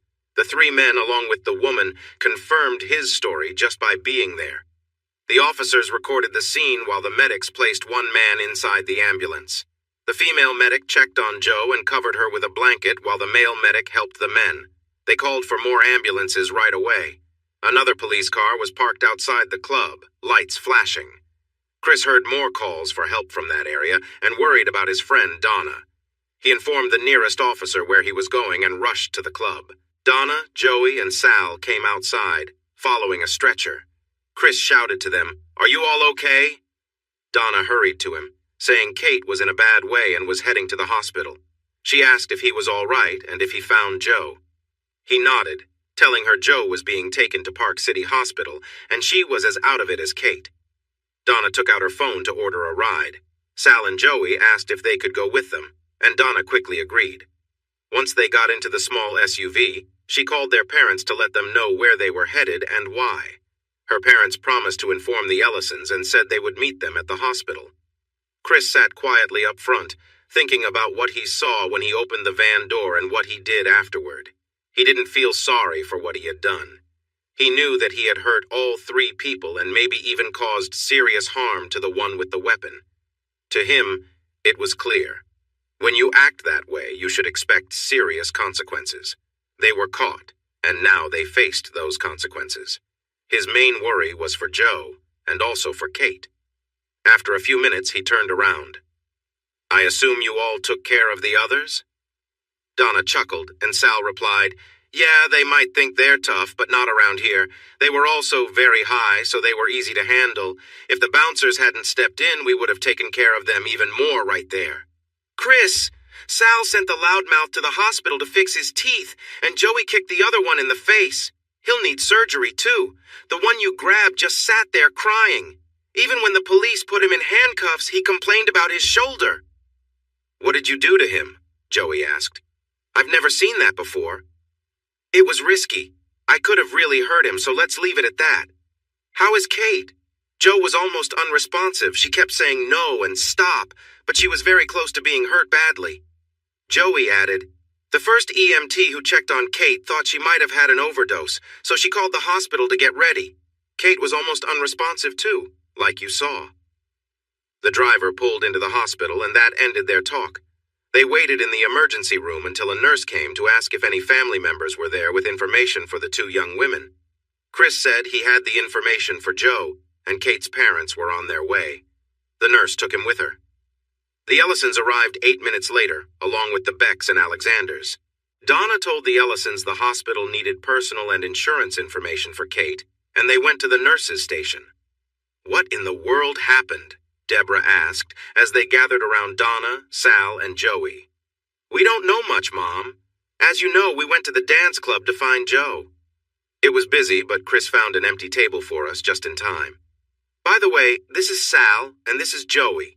We haven't shared last names yet. Sal, Joey, these are my parents, Deborah and Dan Alexander, and our friends, Sandy and Trey Beck." We started walking toward where Joe and Kate were sitting. Chris looked angry, and that helped us move through the crowd easily. When we got there, Joe was gone, and 2 guys were bothering Kate while a 3rd guy watched them. She seemed out of it, completely unaware with the guys getting too close. Chris quickly took action and confronted the guy, and suddenly the guy was talking. He let us out, telling Sal and Joey to handle the other 2. They jumped in as soon as they stood up, ready to defend themselves. Soon, the police and emergency workers arrived. They placed Kate on a stretcher and took her to an ambulance. When we went outside, we found Chris, who told us Joe was passed out and not in a good situation when he arrived. He must have fought back too, because I overheard 2 cops saying the 3 guys who caused trouble were hurt badly. When Donna paused, the boys introduced themselves as Salvatore, Sal, Rossi, and Joseph, Joey Esposito, and shared more about what happened. Chris came back soon and told us that both girls were getting fluids, vitamins, and medication through an IV. The medication was to help them from the effects of too much Rohypnol. The anger in his eyes and voice was clear, and his mother asked what he wasn't saying. The doctor told me that they took too much Rohypnol, and that they also had MDMA and alcohol in their systems. He said it was a dangerous mix that could have killed them and still might. When the Ellisons get here, we need to talk about how they ended up with those older men. For the next 10 minutes, we tried to help Chris calm down. The Becks reassured him that the Ellisons were good parents who wouldn't allow their children to be with anyone unsafe. Mr. Ellison looked angry, and Mrs. Ellison was in tears. Chris walked right up to them and asked, "Who were Joe and Kate with when they left your house?" Mrs. Ellison cried even louder. "Mr. Ellison met Chris's gaze and said, "With Kate's cousin Thomas. He's in the hospital too. Someone hurt him badly. It's likely the same people who drugged the girls." "Show me a picture of him," Chris demanded. Mr. Ellison hesitated, but the anger in Chris's voice and clenched fists made him agree. "Show him Thomas's picture, Sherry. He's her nephew. her brother's son. He's not a bad kid. I'm sure he got hurt trying to protect them. His words sounded like a mix of hope and worry. Ellison took his phone out of his bag and showed Chris a photo of the three of them from just before they went dancing. Chris's face turned bright red. He looked at Ellison and said, "I pulled that guy out of the van and pushed him when he tried to get back in. He wasn't there to help Jo. He was holding her down while she shouted for help." He got angry and said, "If he survives and Jo doesn't, I swear I'll make him pay. They gave both girls drugs mixed with alcohol that were dangerous and could have harmed them. If they hadn't received help when they did, this could have ended very badly. So don't tell me he was trying to protect them." Ellison stepped back, trying to avoid Chris, while Chris's father attempted to calm him down. Chris shook his dad off, causing Ellison to fall back into a chair. Chris yelled, "You almost got them both killed! If we hadn't arrived when we did, they would be in serious trouble!" Mrs. Ellison had gone from quietly crying to shouting, which quickly brought over security. One guard tried to hold Chris back, but Chris pushed him away. Another guard stopped and warned them to help calm Chris down, or he might have to use a stun device. Chris turned, his eyes blazing, and the guard wisely stepped back. Donna got in front of Chris and begged him to relax, and it worked. He blinked and slowly calmed down. Ellison was still in the chair, but now had his head in his hands, crying. "I knew something was wrong when I saw those tattoos. I should have stopped it. I almost lost my daughter." Mrs. Ellison was led to a chair next to her husband, repeating, "I'm so sorry, I'm so sorry." Chris turned away from them and walked out the door into the cold. Sal, Joey, and Donna quickly followed him, while the Becks and Alexanders stood together in shock. The guards approached, and one commented, "We've seen many upset husbands, but that one takes the cake. Did they really put his wife in danger?" He pointed at the Ellisons, who were holding each other and crying. Dan Alexander took a deep breath and replied, "Not intentionally. They let the girls leave with a cousin who met some bad people at the dance club. They gave the girls drugs that were very harmful. Our son, Chris, cares deeply for Jo, his wife. He's all she has, and he is very serious about looking after her. But we have never seen him this angry before, so..." Trey Beck spoke up. "Chris works for me, and everyone really likes him, even his team. He's an engineer, usually calm and collected. I can't believe this is happening." "He might be calm, but I wouldn't want to cross him or his wife or whoever she is. The police said he seriously hurt the three men who attacked his wife, and the doctor mentioned it's not looking good for them. One has a broken jaw, another is in surgery for serious injuries, and the third has a serious neck injury." They began to step away, but one officer turned back and said, "We're going to act like this never happened. We have families too, and we understand. Honestly, I can't say I wouldn't have reacted the same way, but you might want to consider finding some help to manage his anger. He is really intense." It was the longest night of Chris's life, while the Ellisons sat across the room from him. They knew Chris was upset with them, and they couldn't deny that they blamed themselves. A mother's job is to care for her family. She felt she had failed. A father's role is to protect his family. He felt he had failed too. The other parents in the room were sympathetic, but it was clear they also held the Ellisons partly responsible. She shed tears, and he offered her comfort, while everyone silently watched the very serious Chris. The anger seemed to have faded, but his cold stare and silence were just as frightening.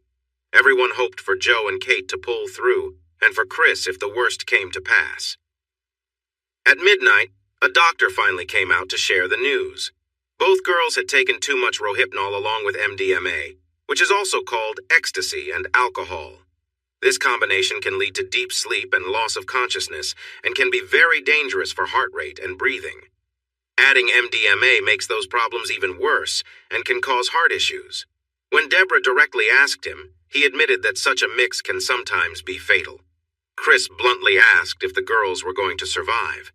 The doctor replied that they were working hard to keep their heart rates and blood pressure steady and to prevent any heart complications. "Will there be a moment when we'll know for sure?" Chris asked. The doctor explained that it was a minute-by-minute situation, so he couldn't say when they might start to improve. Chris turned and walked back outside, this time alone. He clearly needed space to think. Mrs. Ellison broke down in tears again, and Mr. Ellison held her close to comfort her. Sandy Beck wanted to know who the medical contact for her nephew was, and she mentioned that her brother was coming from LA and would arrive later. When Chris came back to the waiting room, he told everyone, the Becks, the Alexanders, Sal, and Joey, that they could go home. But everyone firmly disagreed, and Donna gave him a strong look, telling him that was not a good idea. So they all waited through the night and into the early morning. Some dozed off without meaning to, but everyone appeared tired except Chris, who seemed ready to tackle whatever came next. A little after 4 in the morning, Mrs. Ellison's brother arrived. He looked very worried and upset. "How is my son?" he asked his sister. "We don't know. They won't tell us because we aren't his parents. The nurse's station is down that way.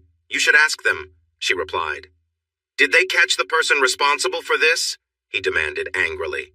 Mr. Ellison quickly responded, "Don, let's focus on Donnie's condition first. We can talk about that later." He looked at Chris and understood that his expression said a lot. Chris started to get up from his chair, but his dad and Trey were sitting next to him for a reason. They held onto his arms, and his dad said softly but firmly, "Just relax, son. He's a worried parent who doesn't know everything. Let the police handle it." After taking a few deep breaths, Chris settled back in his chair, and the Ellisons slumped into theirs. When a smiling nurse came into the waiting room at 6:25, it was the first sign of good news since they arrived. "Mr. Beck, Mrs. and Mr. Ellison, Dr. Sykes asked me to tell the families that the girls are stable enough to be moved to rooms. They aren't completely out of danger, but we feel hopeful and believe they are improving." The Ellisons began to cry tears of relief. Sandy, Donna, and Deborah hugged each other, while Sal and Joey gave each other high fives. Trey and Dan put their hands on Chris's shoulders and cheered. Chris remained serious. When Donna ran over to hug him and saw his unchanging expression, she asked why he wasn't happy. "They're not completely out of danger yet. When they are, I'll celebrate, not before." A disappointed Don returned to the waiting room with a police officer. He looked around, saw Chris, and walked toward him. Chris stood up, tense and ready. "Young man, I'm here to sincerely apologize for my earlier mistake. The officer showed me the police report, and it's clear Donnie was at fault. He's always been a bit of a troublemaker, but lately, especially since he left college a year ago, he's gotten into more trouble with the law. Every time I try to guide him or offer help, he pushes back at me.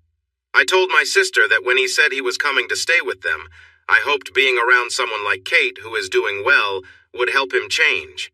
His brothers didn't want to come with him. They didn't believe him when he said he was leaving his bad friends behind and didn't want to take the risk.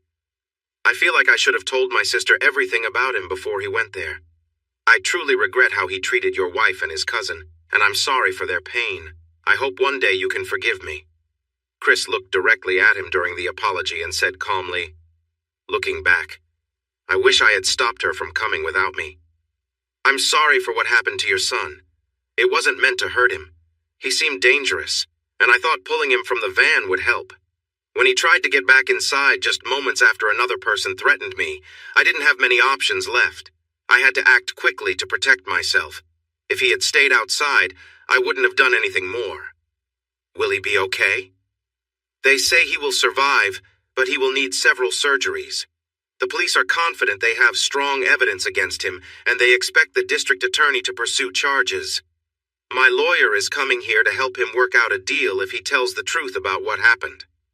The lawyer is not trying to get him off the hook. He did what he did, and now he has to face the results of his actions, as I warned him before.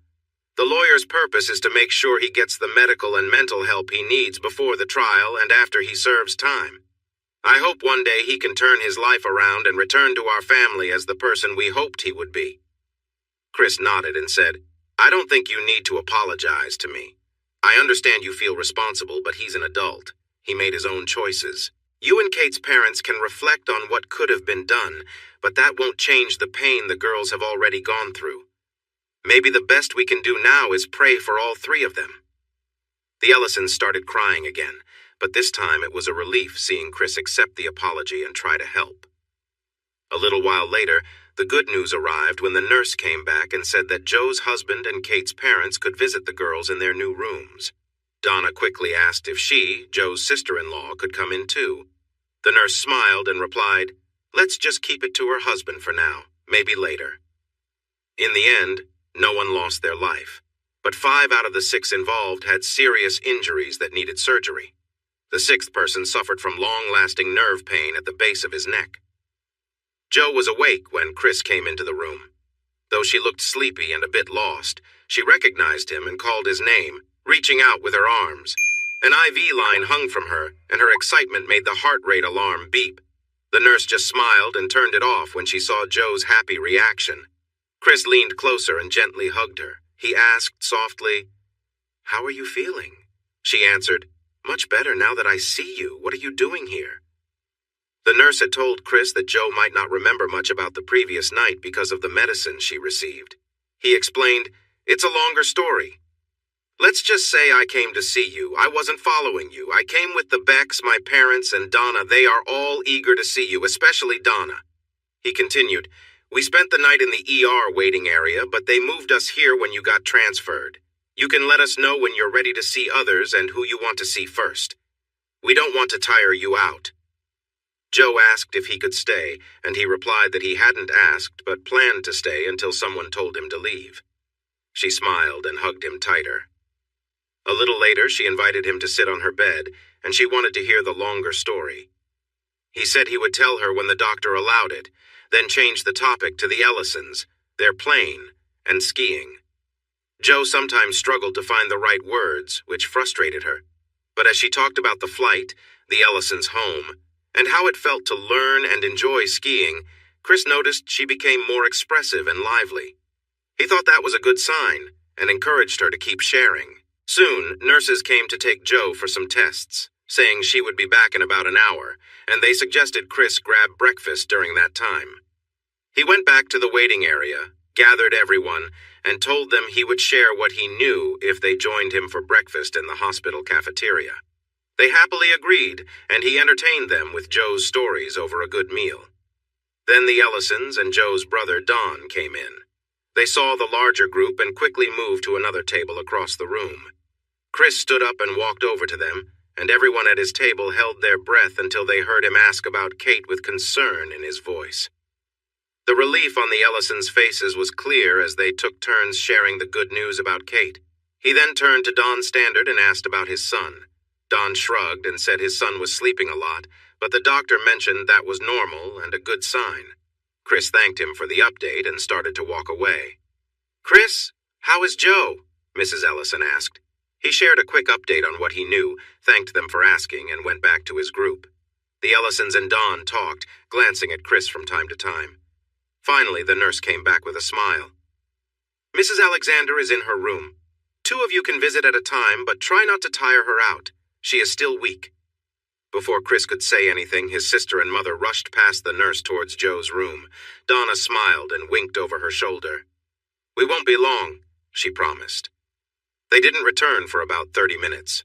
While they were gone, Chris, his dad, and Trey walked to the cafeteria for more coffee and discussed Chris's chances in Boulder. Dad supported the idea completely, and Trey was excited for him, but Chris seemed less sure. Donna came right to Chris and sat in his lap. "I'm sorry, big brother. You know how I love to talk to my best friend? We kinda lost track of time. Can you forgive me?" He kissed her cheek and asked her to let him up. After she kissed his forehead, he stood up with her in his arms and placed her in a chair. Mom then hugged him, said she was sorry too, and laughed as he shook his head, pulled away, and hurried down the hall. "I must have really been out of it last night. I don't remember anything that happened to me, even getting married. You'd think I'd remember that," Joe said with a smile. Chris looked a bit uneasy. "They needed a relative to give personal and insurance information for your admission and treatment. Since you're on my insurance?" "Speaking of insurance, when did I get that, and why didn't I know?" she asked, her brow furrowing but her eyes bright. "You were added to my health insurance when I put you on my auto insurance," Chris explained. "I didn't mention it then because you were so set against accepting anything else from me. If you check the wallet you carry in your purse, you'll find the card."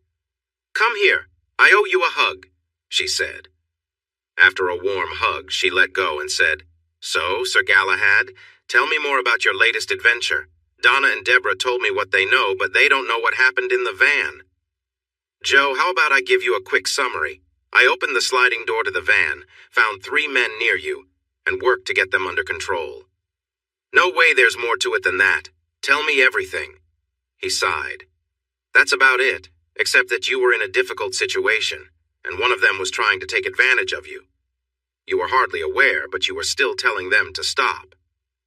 So you just convinced them to stop? Come on, Chris. I've seen how you handle things, and I heard about the 3 men. I want all the details. Sighing, I focused on Joe's eyes. I know Donna mentioned we went to the dance club because a couple who were with us knew where you and Kate were. We met 2 boys around your age who had noticed where you were sitting. They warned us that the guys you were with could cause trouble. We looked for your table, but you were gone, and there were 4 empty chairs with drinks still on them. Kate was feeling unwell, but 2 of them were bothering her anyway. I convinced the 3rd guy to tell us where you were. Joey and Sal said they had some skills in karate, so I let them handle the troublemakers and went to find the van. I found it, opened the door, and saw someone in a troubling position over you. I pulled him out by his hair and jumped inside to push him away from you. I knocked him out, but then the bigger guy in the back reached for something. I hit him in the back of the head before he could aim at me. The police arrived, and I signaled them. They called for help, and you were taken here. Is that enough information? Because that's all I'm sharing. She watched him for a few moments. You're holding something back, but I'll figure it out later, so I'll drop it for now. You look really worn out. When was the last time you slept? Chris shrugged. I slept Monday night like everyone else. We flew up here yesterday, moved into the Beck's big vacation house, and went out to eat. You know the rest. So how long will they keep you here? Just then, Joe's doctor walked in to answer the question. I can help with that, he said. As soon as the blood and urine tests show the drugs are out of her system, and if her blood pressure and heart rate stay normal, we'll let her go provided she has someone to look after her for the next day. We'll give you an oxygen monitor and heart rate monitor to take with you, Joe. If the oxygen level drops too low or the heart rate goes too high, you need to return directly to the hospital. I don't want to alarm you, but the mix you were given can be very harmful, which thankfully it wasn't this time, but it can also have lasting effects. I'll need the name and contact details for your regular doctor to send them your records. Your doctor will want to see you soon to check for any issues caused by the drugs. Joe urged Chris and the others to go back to the Becks and get some rest. She promised to call if the tests came back okay so they could bring her clothes and take her home. Knowing he was really tired but still needing to give a statement to the police and wanting to be ready when Joe got back, Chris agreed to go back to the house with the others. He arrived at the house, but collapsed on the bed and fell asleep as soon as he got to his room. He woke up almost 6 hours later, took a quick shower, put on clean jeans, and hurried downstairs. Joe was sitting at the kitchen table with Donna, his mom, his dad, and Sandy and Trey Beck. Chris frowned as he walked toward the kitchen. Why didn't you wake me up when they brought her home? He asked suddenly. Don't use that tone with me, young man. You aren't the only one who cares about Joe, and you aren't the only one who can help her, Deborah replied. Also, you were sound asleep, and we all agreed you needed the rest. Besides, she hasn't been here long. She was just starting to tell us about the fun she had with the Ellisons before Donnie showed up. Find a chair and join us. Trey brought a chair from the other side and placed it between Joe and Deborah, who moved over a little. Joe scooted her chair as close as she could and said, I was hoping to sit in your lap, Sir Galahad, but I guess this will do. The new nickname caused chuckles and smiles, but Chris just hugged her and said, So tell us what you've been up to. Hanging out with the tattooed guys every night? She pinched his leg playfully and said, Kate and her parents were wonderful. They treated me like part of the family as soon as we arrived. They gave me winter clothes to wear, taught me to ski, and wouldn't let me pay for anything. Not even the amazing meals we had each night at this great restaurant they love. Sandy Beck interrupted. That's where we'd be right now, if only. Anyway, we changed our plans to tomorrow at 8, so you'll find out what she means then. Okay, Joe, please continue. Kate's cousin Donnie showed up Monday night but didn't stay long. He said his brothers were coming with him, but they got sick and stayed home. Then he mentioned he was meeting some friends who had come up from L.A. He didn't show up again until the next morning, and he didn't go skiing until we went at 2 that afternoon. Mrs. Ellison offered to take us out to eat again, but Donnie wanted to take us dancing, so we decided to grab something in town before we went to the club.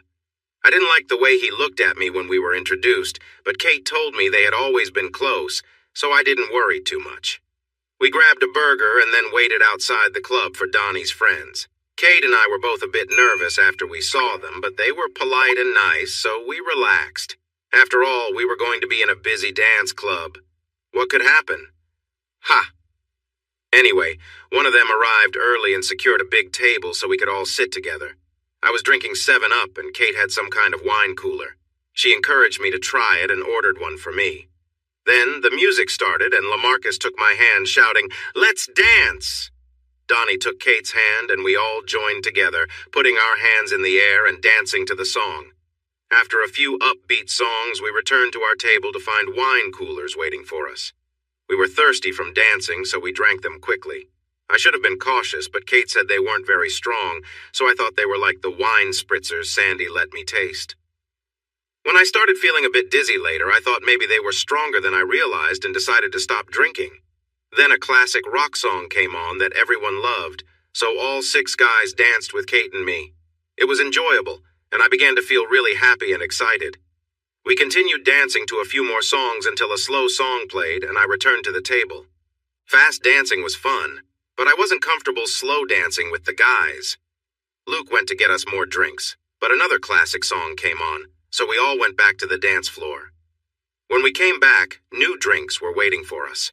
I hardly took a sip, but I felt myself getting more and more relaxed.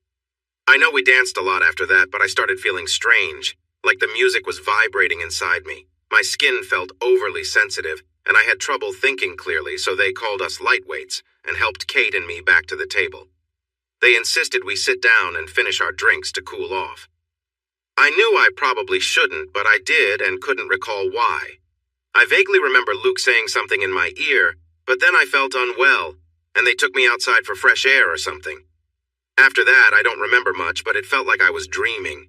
In that dream, I felt cold and uncomfortable, and there were people around me, and I was telling them to stop. The next thing I remember is waking up in the hospital. Jo had been calm while telling her story, though Chris noticed she was trembling slightly against his leg, and he understood better. After receiving kind words for what she'd gone through, especially after the recent situation with her mother and stepfamily, Jo thanked everyone and asked the Becks if she could stay with them for the rest of the trip. They said they wouldn't hear of it any other way, and she asked if someone could take her to the Ellisons to collect her clothes and luggage. Chris offered to help, and the Becks suggested they take their car so everyone could come along. Chris understood they were unsure about him, but he knew he was only there to pick up Jo's things, not to make things worse. Sandy called Stephanie Ellison, who said Kate was home and eager to see Jo. She invited everyone over for a drink and a chance to settle things down after all that happened at the hospital. Sandy agreed and then told the group what she had arranged. She looked at Chris, who kept a calm face and shrugged, saying, "We're your guests, so it's up to you." She knew that didn't sound very supportive and hoped her attempt to bring everyone together wouldn't lead to more problems. The Ellisons' chalet was as lovely as the Becks, sitting on the side of a mountain with a stunning view. The ski lifts were just downhill, accessible via a nice path. Kate ran outside, hugged Jo tightly and cried, saying sorry for everything that had happened. Chris stood back and let the girls comfort each other, as did everyone else. After a bit, Kate's mother welcomed them inside. Everyone hugged her and her husband as they entered. Chris shook their hands warmly and smiled. After a few moments, Kate brought Jo back inside and requested everyone's attention. "I have something important to say and need to apologize for a mistake that almost led to serious trouble. When Donnie invited us to go dancing, I was thrilled. Even though he is a few years older, we used to be close, but he changed recently. He started smoking, got tattoos, and his brothers said he was hanging out with some bad company. He wasn't drinking or using drugs as far as I could tell when we skied together Tuesday afternoon, so I don't think he had any problems then.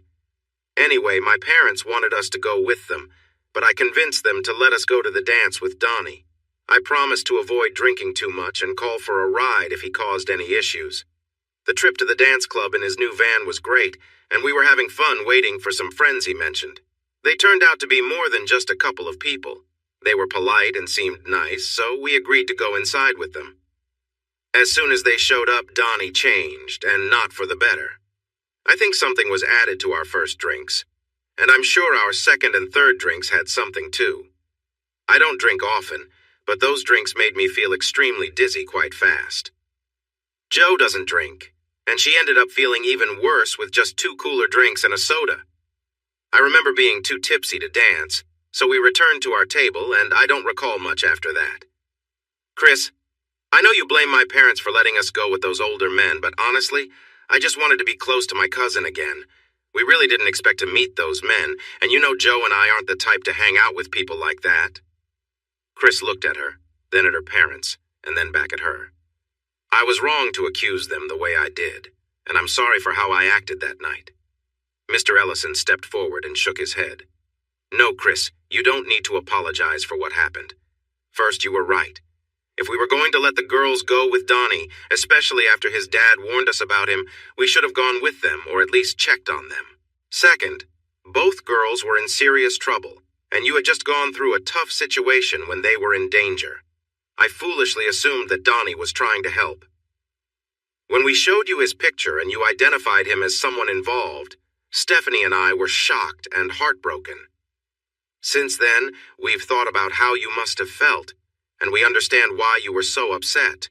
We want to apologize for our harsh words and actions and hope that you'll be there if our daughter ever needs help again. You saved her just like you saved Jo, and we are incredibly grateful for that.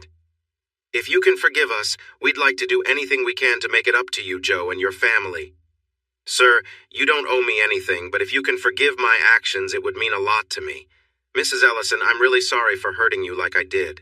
Mr. Ellison, I appreciate that you didn't hit me when I lost my temper. You had every right to do so.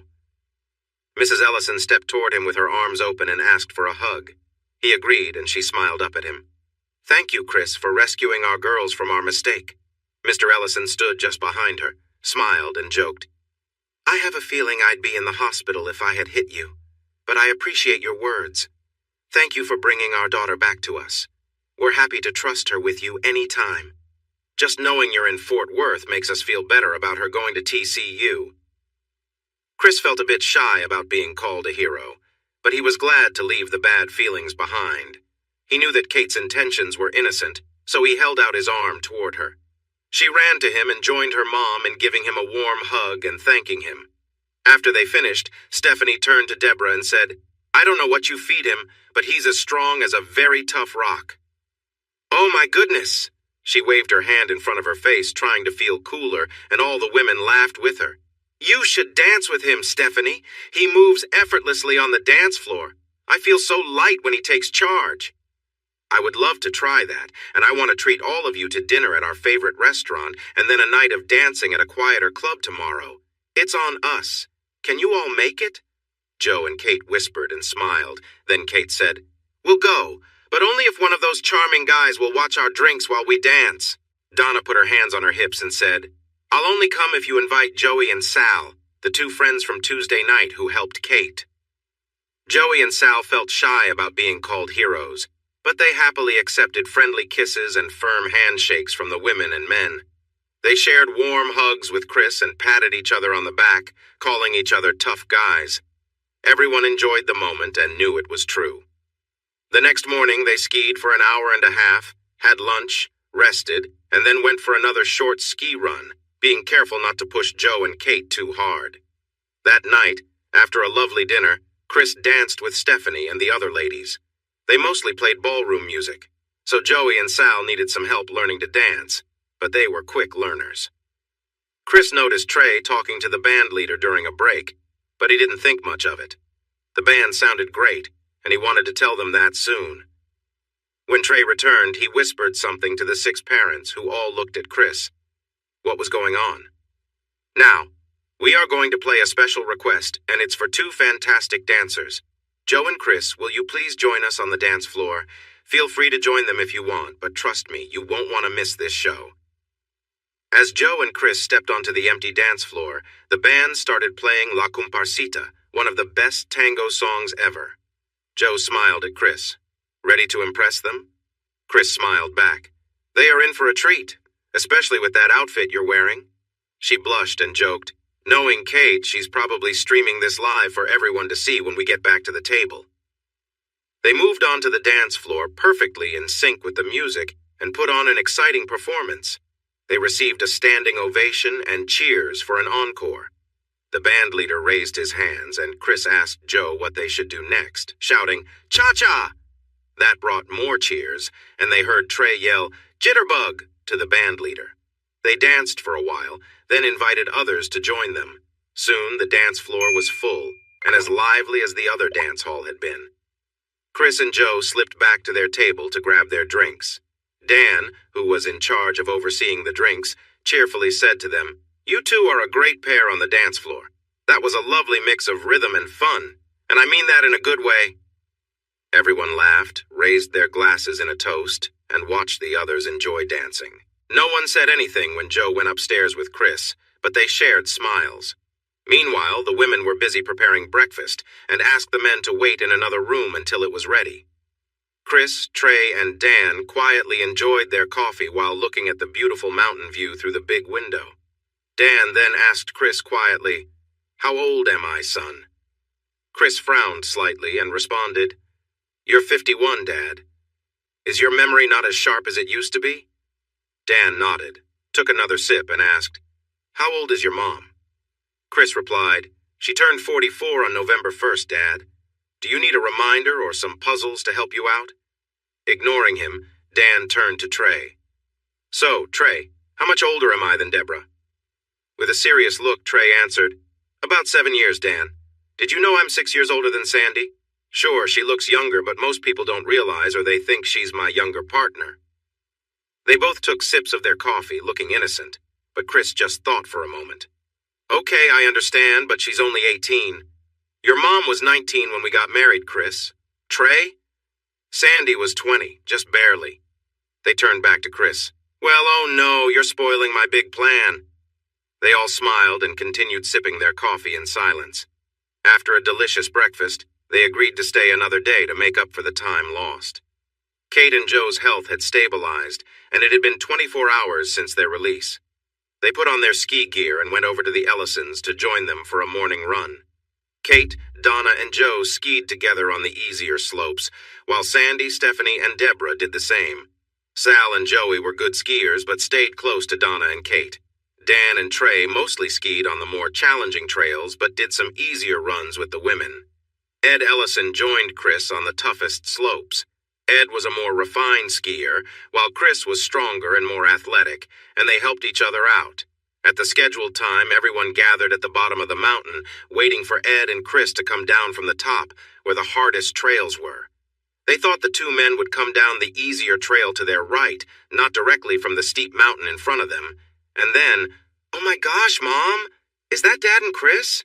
Are they out of their minds?" Joe turned pale, Deborah covered her mouth in shock, and Donna squealed with excitement. Joey and Sal looked on with envy, while Trey told Dan, "I'm going to make him work in a cast."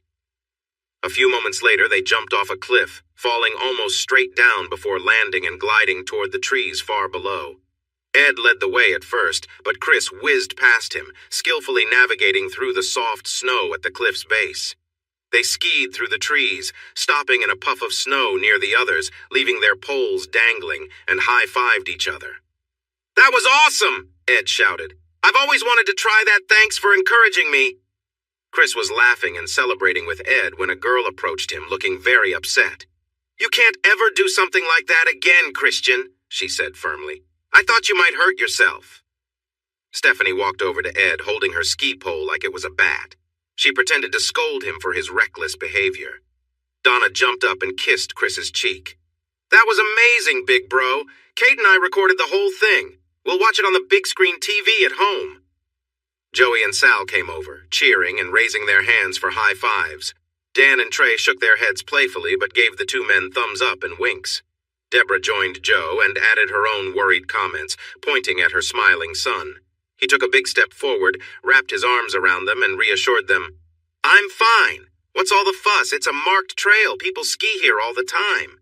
"Is that so?" asked Mom. "Then why haven't I seen anyone on it, and why was the snow untouched?" Later that afternoon, they headed down the mountain to Salt Lake City to shop and eat at a popular seafood restaurant that served fresh Pacific oysters, scallops, salmon, and snow crab legs. They arrived well before dinner, so they rode the free trolleys from one shop to another. The younger ones took the trolley up to the University of Utah campus, while the adults enjoyed a pre-dinner drink. They visited the Rice Eccles Stadium, home to the Utah UTE's football team and a past host of the Winter Olympics. They looked around a bit. It was nice, but Chris felt the Carter would be even better when finished. They rode the trolley back to the nearest stop to the restaurant, introduced themselves, and confirmed their reserved table. The adults arrived a little later, ready to enjoy oysters on the half-shell. Chris and Joe, coming from the south, were surprised to learn about the many types and sizes of oysters, which were not available back home. Their meals were delicious, and they enjoyed the company even more. The fun they had on Friday seemed unlikely after the tough days of Tuesday and Wednesday, but everything felt just right that evening. Somehow, going through tough times had made them close friends with the Ellisons. As the meal came to an end, Chris received a text. He smiled while reading it, but didn't say anything. Later, he went to the restroom with his dad, and they both returned with soft smiles. Joe noticed, but wasn't as curious as Deborah. Once outside at the Suburban, Deborah asked, "So what are you two up to?" "Nothing, dear. Don't worry about us," Dan replied, giving Chris a playful wink. Joe stayed quiet until they were alone in their bedroom. "Was that about the lake place?" "Yes and no. Yes, Tina made an offer for us on the lake property, but no, the real reason for our smiles is that the owners accepted my offer on the Kittler property. The survey crew has been working there all day, and the title company has already checked everything. Tina got them started as soon as she made our offer, and they said it was straightforward. The same family has owned it from the beginning. The paperwork is clear and valid, it has never had any debts, and the taxes have always been paid on time. If everything goes smoothly, we could close as soon as next week." "So Mom doesn't know about this either?" Joe asked, surprised. "No, and neither do my sisters. I want to fix it up first and then invite them down to see it," Chris replied. "No, you should let them see it now before you start fixing it. Then bring them back when you're finished," she insisted. After discussing it, her idea won.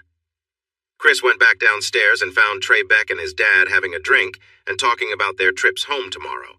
"Trey, is there enough room for Mom, Dad, and Donna to fly back with us to Fort Worth?" Beck said that wouldn't be a problem, so Chris turned to his dad. "Can you change your flight from SLC to DFW?" His dad said that wouldn't be an issue, but asked why. "Joe thinks I should show both of you and your wives the property I just bought. Like I mentioned, it needs a lot of work, and she believes I should show it to you both before and after. I was going to surprise everyone later, but I like her idea more." "Would that cause any issues for anyone?" Trey replied, "We're leaving at 9:30 and will land around 12:30 Central Time. We could grab a meal and go take a look before heading home. That way we can take Dan, Deborah, and Donna to DFW for a late afternoon flight and get them home before bed. What do you think, Dan?" "I'm in, but let's check with the others first. They might have plans we don't know about." The two-vehicle caravan arrived at Chris's new property just after 1:20 Saturday afternoon. He and Joe had given them a sneak peek, so the Becks and Alexanders understood what to expect when their car arrived, and Donna was getting the details from Joe in the pickup. Everyone was excited about what Sandy called the little ranch in the middle of Fort Worth. The women worried about the amount of work needed, while the construction workers discussed how to renovate the house, fix the buildings, and tidy up the yard. Bringing in highly skilled construction experts was a smart idea. They offered good advice and alternative plans, and Trey knew every talented worker in the area. Their suggestions and Trey's contacts would help everything happen faster and smoother. Having the ladies there was also a great idea because they shared ideas enthusiastically in every room. Joe took notes, and by the time the Becks took the Alexanders to the airport, options and plans for each room were ready for Chris to think about. They waved as the car drove away and walked back inside side by side. Chris wanted to discuss their ideas again, but Joe needed to use the bathroom first. "Meet me in the kitchen. We can start there," she said as she walked off. When she returned, she was wearing a different outfit. He smiled as she sat on the counter by the sink and leaned forward. "Oh, you thought I meant start on the ideas," she said playfully. "No, honey, I meant start our project of enjoying each other in every room of the house." He laughed and pulled her closer while sharing a sweet kiss. She pulled him toward her with a smile. He joked, "You know this counter is going to be replaced, right? We might have to do it here again later." "I know. That's what makes a big renovation exciting. We can enjoy every space before and after." "Are you sure your doctor said it's okay to be this active?" he asked with a grin after kissing her cheek. "Oh, yes. He said I should keep active starting Saturday to help my health, so let's get to work. We have a lot to explore." "Ooh, yes, just like that." Her energy was waning, and they could only enjoy a few moments in the kitchen before she had to pause for a meal, a shower, and rest. The food and shower made her feel better, and this time she really tired Chris out. The 11 a.m. church service felt like it began just moments after they fell asleep. As they quickly got dressed and rushed to the Ram, driving fast toward the church, Chris said, "I'll call my doctor tomorrow and set up an appointment for you since you don't have a doctor in Fort Worth yet. I'll tell him that you got quite a workout with me from Saturday afternoon until Sunday morning, and even though you had some strong reactions, your heart rate and blood pressure stayed normal for all that exercise." She unbuckled her seatbelt, moved closer to him, buckled in again, and playfully said, "This is my favorite thing ever.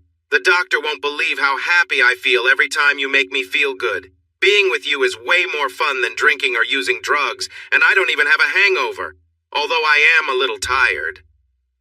By the time they finished their work, all the teams and suppliers had their plans ready. Since the teams had contracts with Beck they needed to keep, and were working on weekends and after hours, everything went smoothly. There were no delays, no teams waiting for others to show up, and all the materials arrived on time. They trusted and relied on each other. The usual reasons that slow down building projects were dealt with, and the only delays came from the weather. Chris worked for Beck Monday to Friday and then went back to the house to work there, often with Joe. Joe was fascinated by how they took out and replaced wiring, breaker boxes, and light fixtures without harming the elegant red oak paneling in the living and dining rooms and the master bedroom. The plumbers managed to use specially designed areas to replace old pipes without damaging the walls and woodwork. The wooden ceilings needed some repair before they could be restored, but they were able to save and fix the beautiful carved and gold-decorated molding around the living and dining room ceilings. The heating and cooling system had been added to the Victorian-style home in the 1970s, using the space between the floors to run ducts and parts of the old dumbwaiter system to install the indoor units. The old systems were taken out, and new energy-efficient ductwork and units were put in. Skilled painters wearing masks stripped away many layers of old paint and stain, revealing the beautiful red oak underneath. After that, they applied oil and sealant to protect it. The foundation was strong, but Chris wanted to make it even more stable, so he had extra support added. Then he let the team work on the hardwood floors. Though the house looked like a Victorian home from the outside, it had larger rooms than usual for that style and came with spacious closets. The closets, bathrooms, and kitchen were updated to be more modern, while still keeping the house's original charm. Each room was also fitted with plenty of electrical outlets. Chris found replacement chandeliers through the internet and social media. With their help, he acquired beautiful chandeliers that perfectly matched the house. The final touches on the house, including outside repairs and painting, were completed just before Memorial Day. This allowed Chris a month to move in and get settled before he had to leave for a year. Joe finished her exams in early May, and on May 10th, her parents and both sisters came down to help her shop for curtains, rugs, and furniture. The master bedroom was the first room completed, and Chris, with help, furnished it with his chosen items. Everything in that room was well used before the guests arrived. Chris gave his girlfriend, mother, and sisters a generous budget for furniture. Deborah also contributed to make sure the grand old lady, as she loved to call the house, had everything needed to be a beautiful place. The Alexanders stayed for 10 days to help with various projects, including arranging the furniture perfectly. This often took several attempts to get it just right. On Saturday, Chris invited his dad to go fishing at a nearby lake, so they spent most of the day there while the women hung drapes and curtains. They returned without any fish to find a note saying the women had gone to buy new rods for the window coverings and would bring pizza for dinner. The Alexanders stayed until all the window coverings and furniture were set up, which took 2 more days. Chris and his dad stayed outside, only going inside when something needed to be adjusted. They spent time in the barn working on old vehicles that turned out to be in better shape than they expected. In fact, the tractor started right up once they put in fresh diesel and changed the battery, so they connected it to the shredder to give it a try. The front loader and shredder were both working well, but the blades needed to be sharpened. Having the tractor and tools available would really help with cleaning up the grounds and keeping them nice. The Alexanders shared warm hugs and sweet goodbyes as they packed their Class A motorhome and set off east. Chris was starting to think his sisters might actually attend college next year, and Joe was sure of it. Joe was back in summer school, while Chris put in long hours at the stadium. They arranged the work crews to make the most of the extended daylight and mild spring weather. From June to September, the heat would be tough, so they planned shifts to get as much done as possible each day. They were ahead of plan and saving money, but Chris needed to leave for grad school on July 1st. He wanted to finish as much work as he could before handing it over to his replacement. Chris was not a fan of his trainee, Robert. Robert could do the job, but his overconfidence annoyed Chris, the foreman, and the other workers. However, since Robert was chosen by Trey Beck, Chris decided to keep quiet and do his work. That was until the Becks held a catered Memorial Day picnic at an event center by Lake Worth for all the workers and their families. Joe had done a great job supporting Chris throughout the renovation. She kept her 4.0 GPA, but skipped out on parties to help him with the house. She had a knack for design, knowing instinctively what would look good together. She studied restored houses online to ensure their choices matched perfectly. The Memorial Day picnic was the first time Joe and Chris could enjoy a social event together in ages, and she was thrilled. Everything she wore, from her swimsuit cover-up to her sundress, was suitable for the gathering. As usual, the challenge was how great she looked in all her outfits. Robert noticed her right away when she arrived with Chris. While the workers didn't care for him, the women in the office thought he was attractive. He smiled and asked one of them, who was almost fawning over him, if she knew whether Joe was Chris's wife. The woman replied that she didn't know much, just that Chris met her in Arkansas, and that she was thought to be very close to him. Robert shrugged and seemed to shift his focus to the woman nearby, but he kept watching Joe.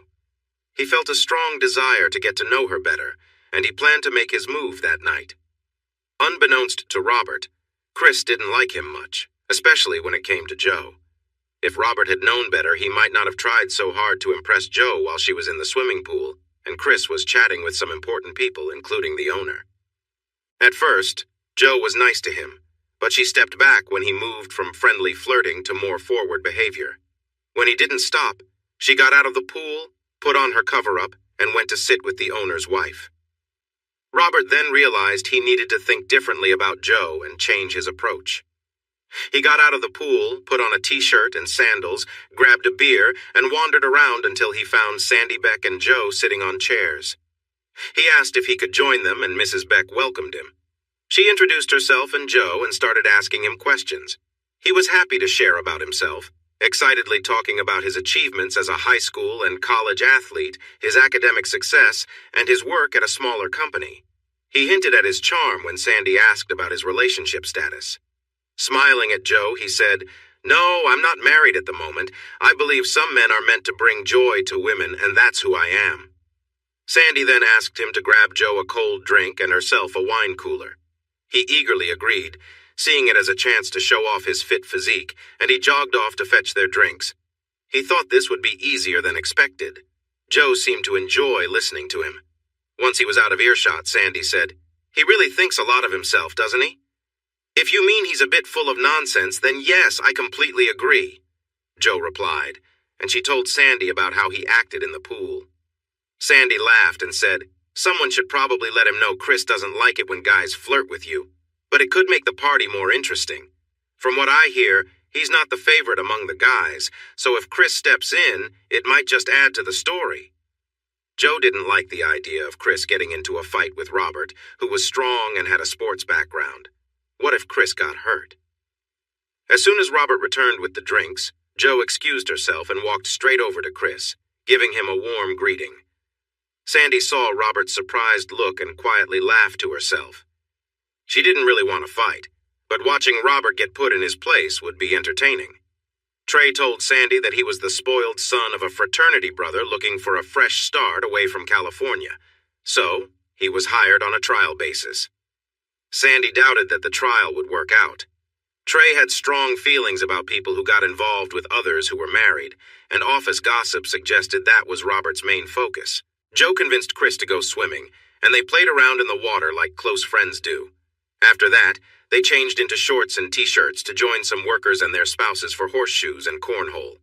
They lost more games than they won, but they enjoyed a lively game of volleyball with another group and performed better in the sand. Robert kept trying to impress Sandy until she grew tired of him and returned to her husband, Trey. Not welcome among the construction workers, Trey wandered back to the office staff where he upset the husbands of the women he flirted with openly. He quickly became unwelcome but found a couple of plain single women who seemed open to his flirtations, so he moved on to them. Then he noticed Jo walking toward the restroom with a dress in her hand. He excused himself from the women by saying he wanted to clean up and changed into shorts before following Jo. The men's and women's restrooms were next to each other, and he waited for Jo to come out in her nice sundress. When she did, he approached her along the wall. She told him she wasn't interested and tried to walk past. He blocked her path by placing his hand against the wall and putting his other hand gently on her waist. He told her he knew she was interested in him and wanted to be closer. Jo used a trick she learned before and aimed a knee at him. Unfortunately, he moved just enough that she hit his thigh instead. However, it was enough to make him let go, allowing her to run around the side of the building. He shouted in frustration and chased after her, catching her and covering her mouth to keep her quiet, lifting her slightly by the waist. This wasn't his first time facing resistance, so he stepped away from the crowd and set her down, trying to persuade her that she wanted him just like he wanted her. Jo relaxed a bit, and he took his hand away from her mouth. She quietly asked, "Do you have good insurance? You might need it."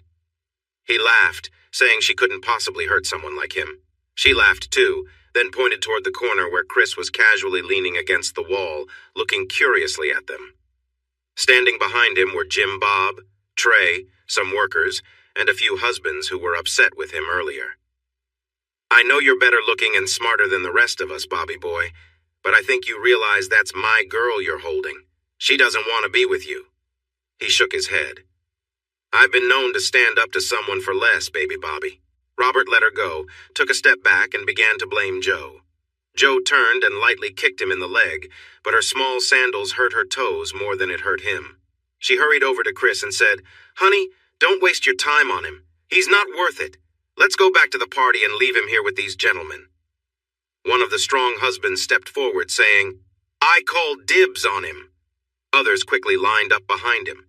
Chris laughed and turned to Jim Bob and Trey, saying, "I can't recommend him for his job. He doesn't care to learn anything and annoys everyone." "Don't worry, Chris," Trey replied. "Jim Bob warned me. I helped him out as a favor to a friend, but we already have someone ready to step in, and Jim Bob will help the new guy start on Tuesday. Now let's walk back to the party and forget about what happens here."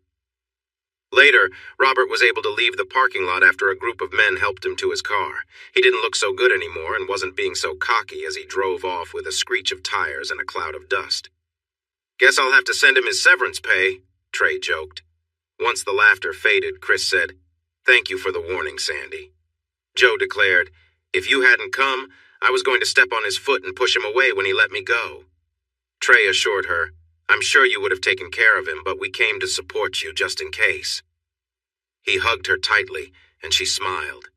The people around her cheered for her strength, but many jokingly glanced at Chris. He didn't share that he had been watching her carefully even before Sandy spoke. He knew from experience that Jo's looks would always attract all kinds of men, including those who were not good. Because of that, he made sure to keep an eye on her and her situation whenever he was nearby. She saw herself as strong and independent, which he appreciated and encouraged, so he never made it obvious that he was looking out for her. After working hard on the barn all Saturday, Chris pulled Joe into his arms and insisted they take a break. "We have tonight, tomorrow, and Monday to spend time together before I go back to work and you go back to class. I don't want to waste this time in my work clothes and feeling tired. We've reached a good point right now, and honestly, I don't need to be in the barn anytime soon. Let's go out tonight, sleep in, go to church, and take a nice drive on Sunday afternoon. I want to show you the lake property we talked about. Dad and I went out there last Saturday to meet with the owners. They have until June 10th to make a decision, but I'm pretty sure they will accept our offer. I want you to see it. I love all these ideas, but I do have one worry, Chris. Will this new property keep you busy like this house has? Because if it does, you'll never finish the other buildings and the yard." "No, Joe, it won't. Dad and Trey already have a plan for the new project, which is simpler and quicker than fixing up the old one. I won't have much to do besides making plans for the house, dock, boathouse, and beach. Come with me tomorrow, and you'll see what I mean." That night, they met up with John, Mary, Dawn, and Lynn downtown. They walked and danced so much that they almost missed church the next morning. Joe was asked to join the choir again, but she told them she was too busy. They decided to get a picnic from Chicken Express and made the Oranda half-drive to the west side of Lake Whitney. They stopped at the old ranch house where Joe easily talked with the elderly owners. Nanny showed Joe around her home, while Grandpa Ed toured Chris around the barn and yard. They enjoyed homemade coffee cake and coffee together. Nanny and Grandpa Ed took the dirty dishes to the kitchen while their guests finished their drinks. Chris could hear their voices chatting, even while Joe talked about how good the coffee cake was. When they returned, Ed smiled and said they were glad to let Chris and Joe check out the land. Nanny added, "Having you two here made everything easier. After meeting Chris and Dan, we were leaning towards saying yes, but after getting to know Joe better and seeing how wonderful Chris is, we decided you are just the neighbors we want. We will tell our lawyer on Tuesday, and your dad should hear from him a day or two after that. Treat that land like it's already yours. All we ask is that you come by and visit us sometimes. I have 2 sisters and a mom who will probably visit more than you expect, but I promise we'll be good neighbors and friends," Chris assured them. After hugs, they drove away, and Chris called his dad from the site of the planned lake house. "If you get a call from Meridian, Texas next week, answer it, Dad. Joe charmed them so much today that they decided to accept our offer. Why does that not surprise me? We would have finished this much sooner if we had let the women handle things and stayed away ourselves. That's a lesson for next time. And son, after watching them take charge at your new house, I'm going to tell them to get involved. Otherwise, the builders will have a lot of changes to make, and we'll be in trouble." Chris brought a tarp and some blankets. Spread out on the thick grass on the hilltop, they made a cozy place for a playful spirit and her partner.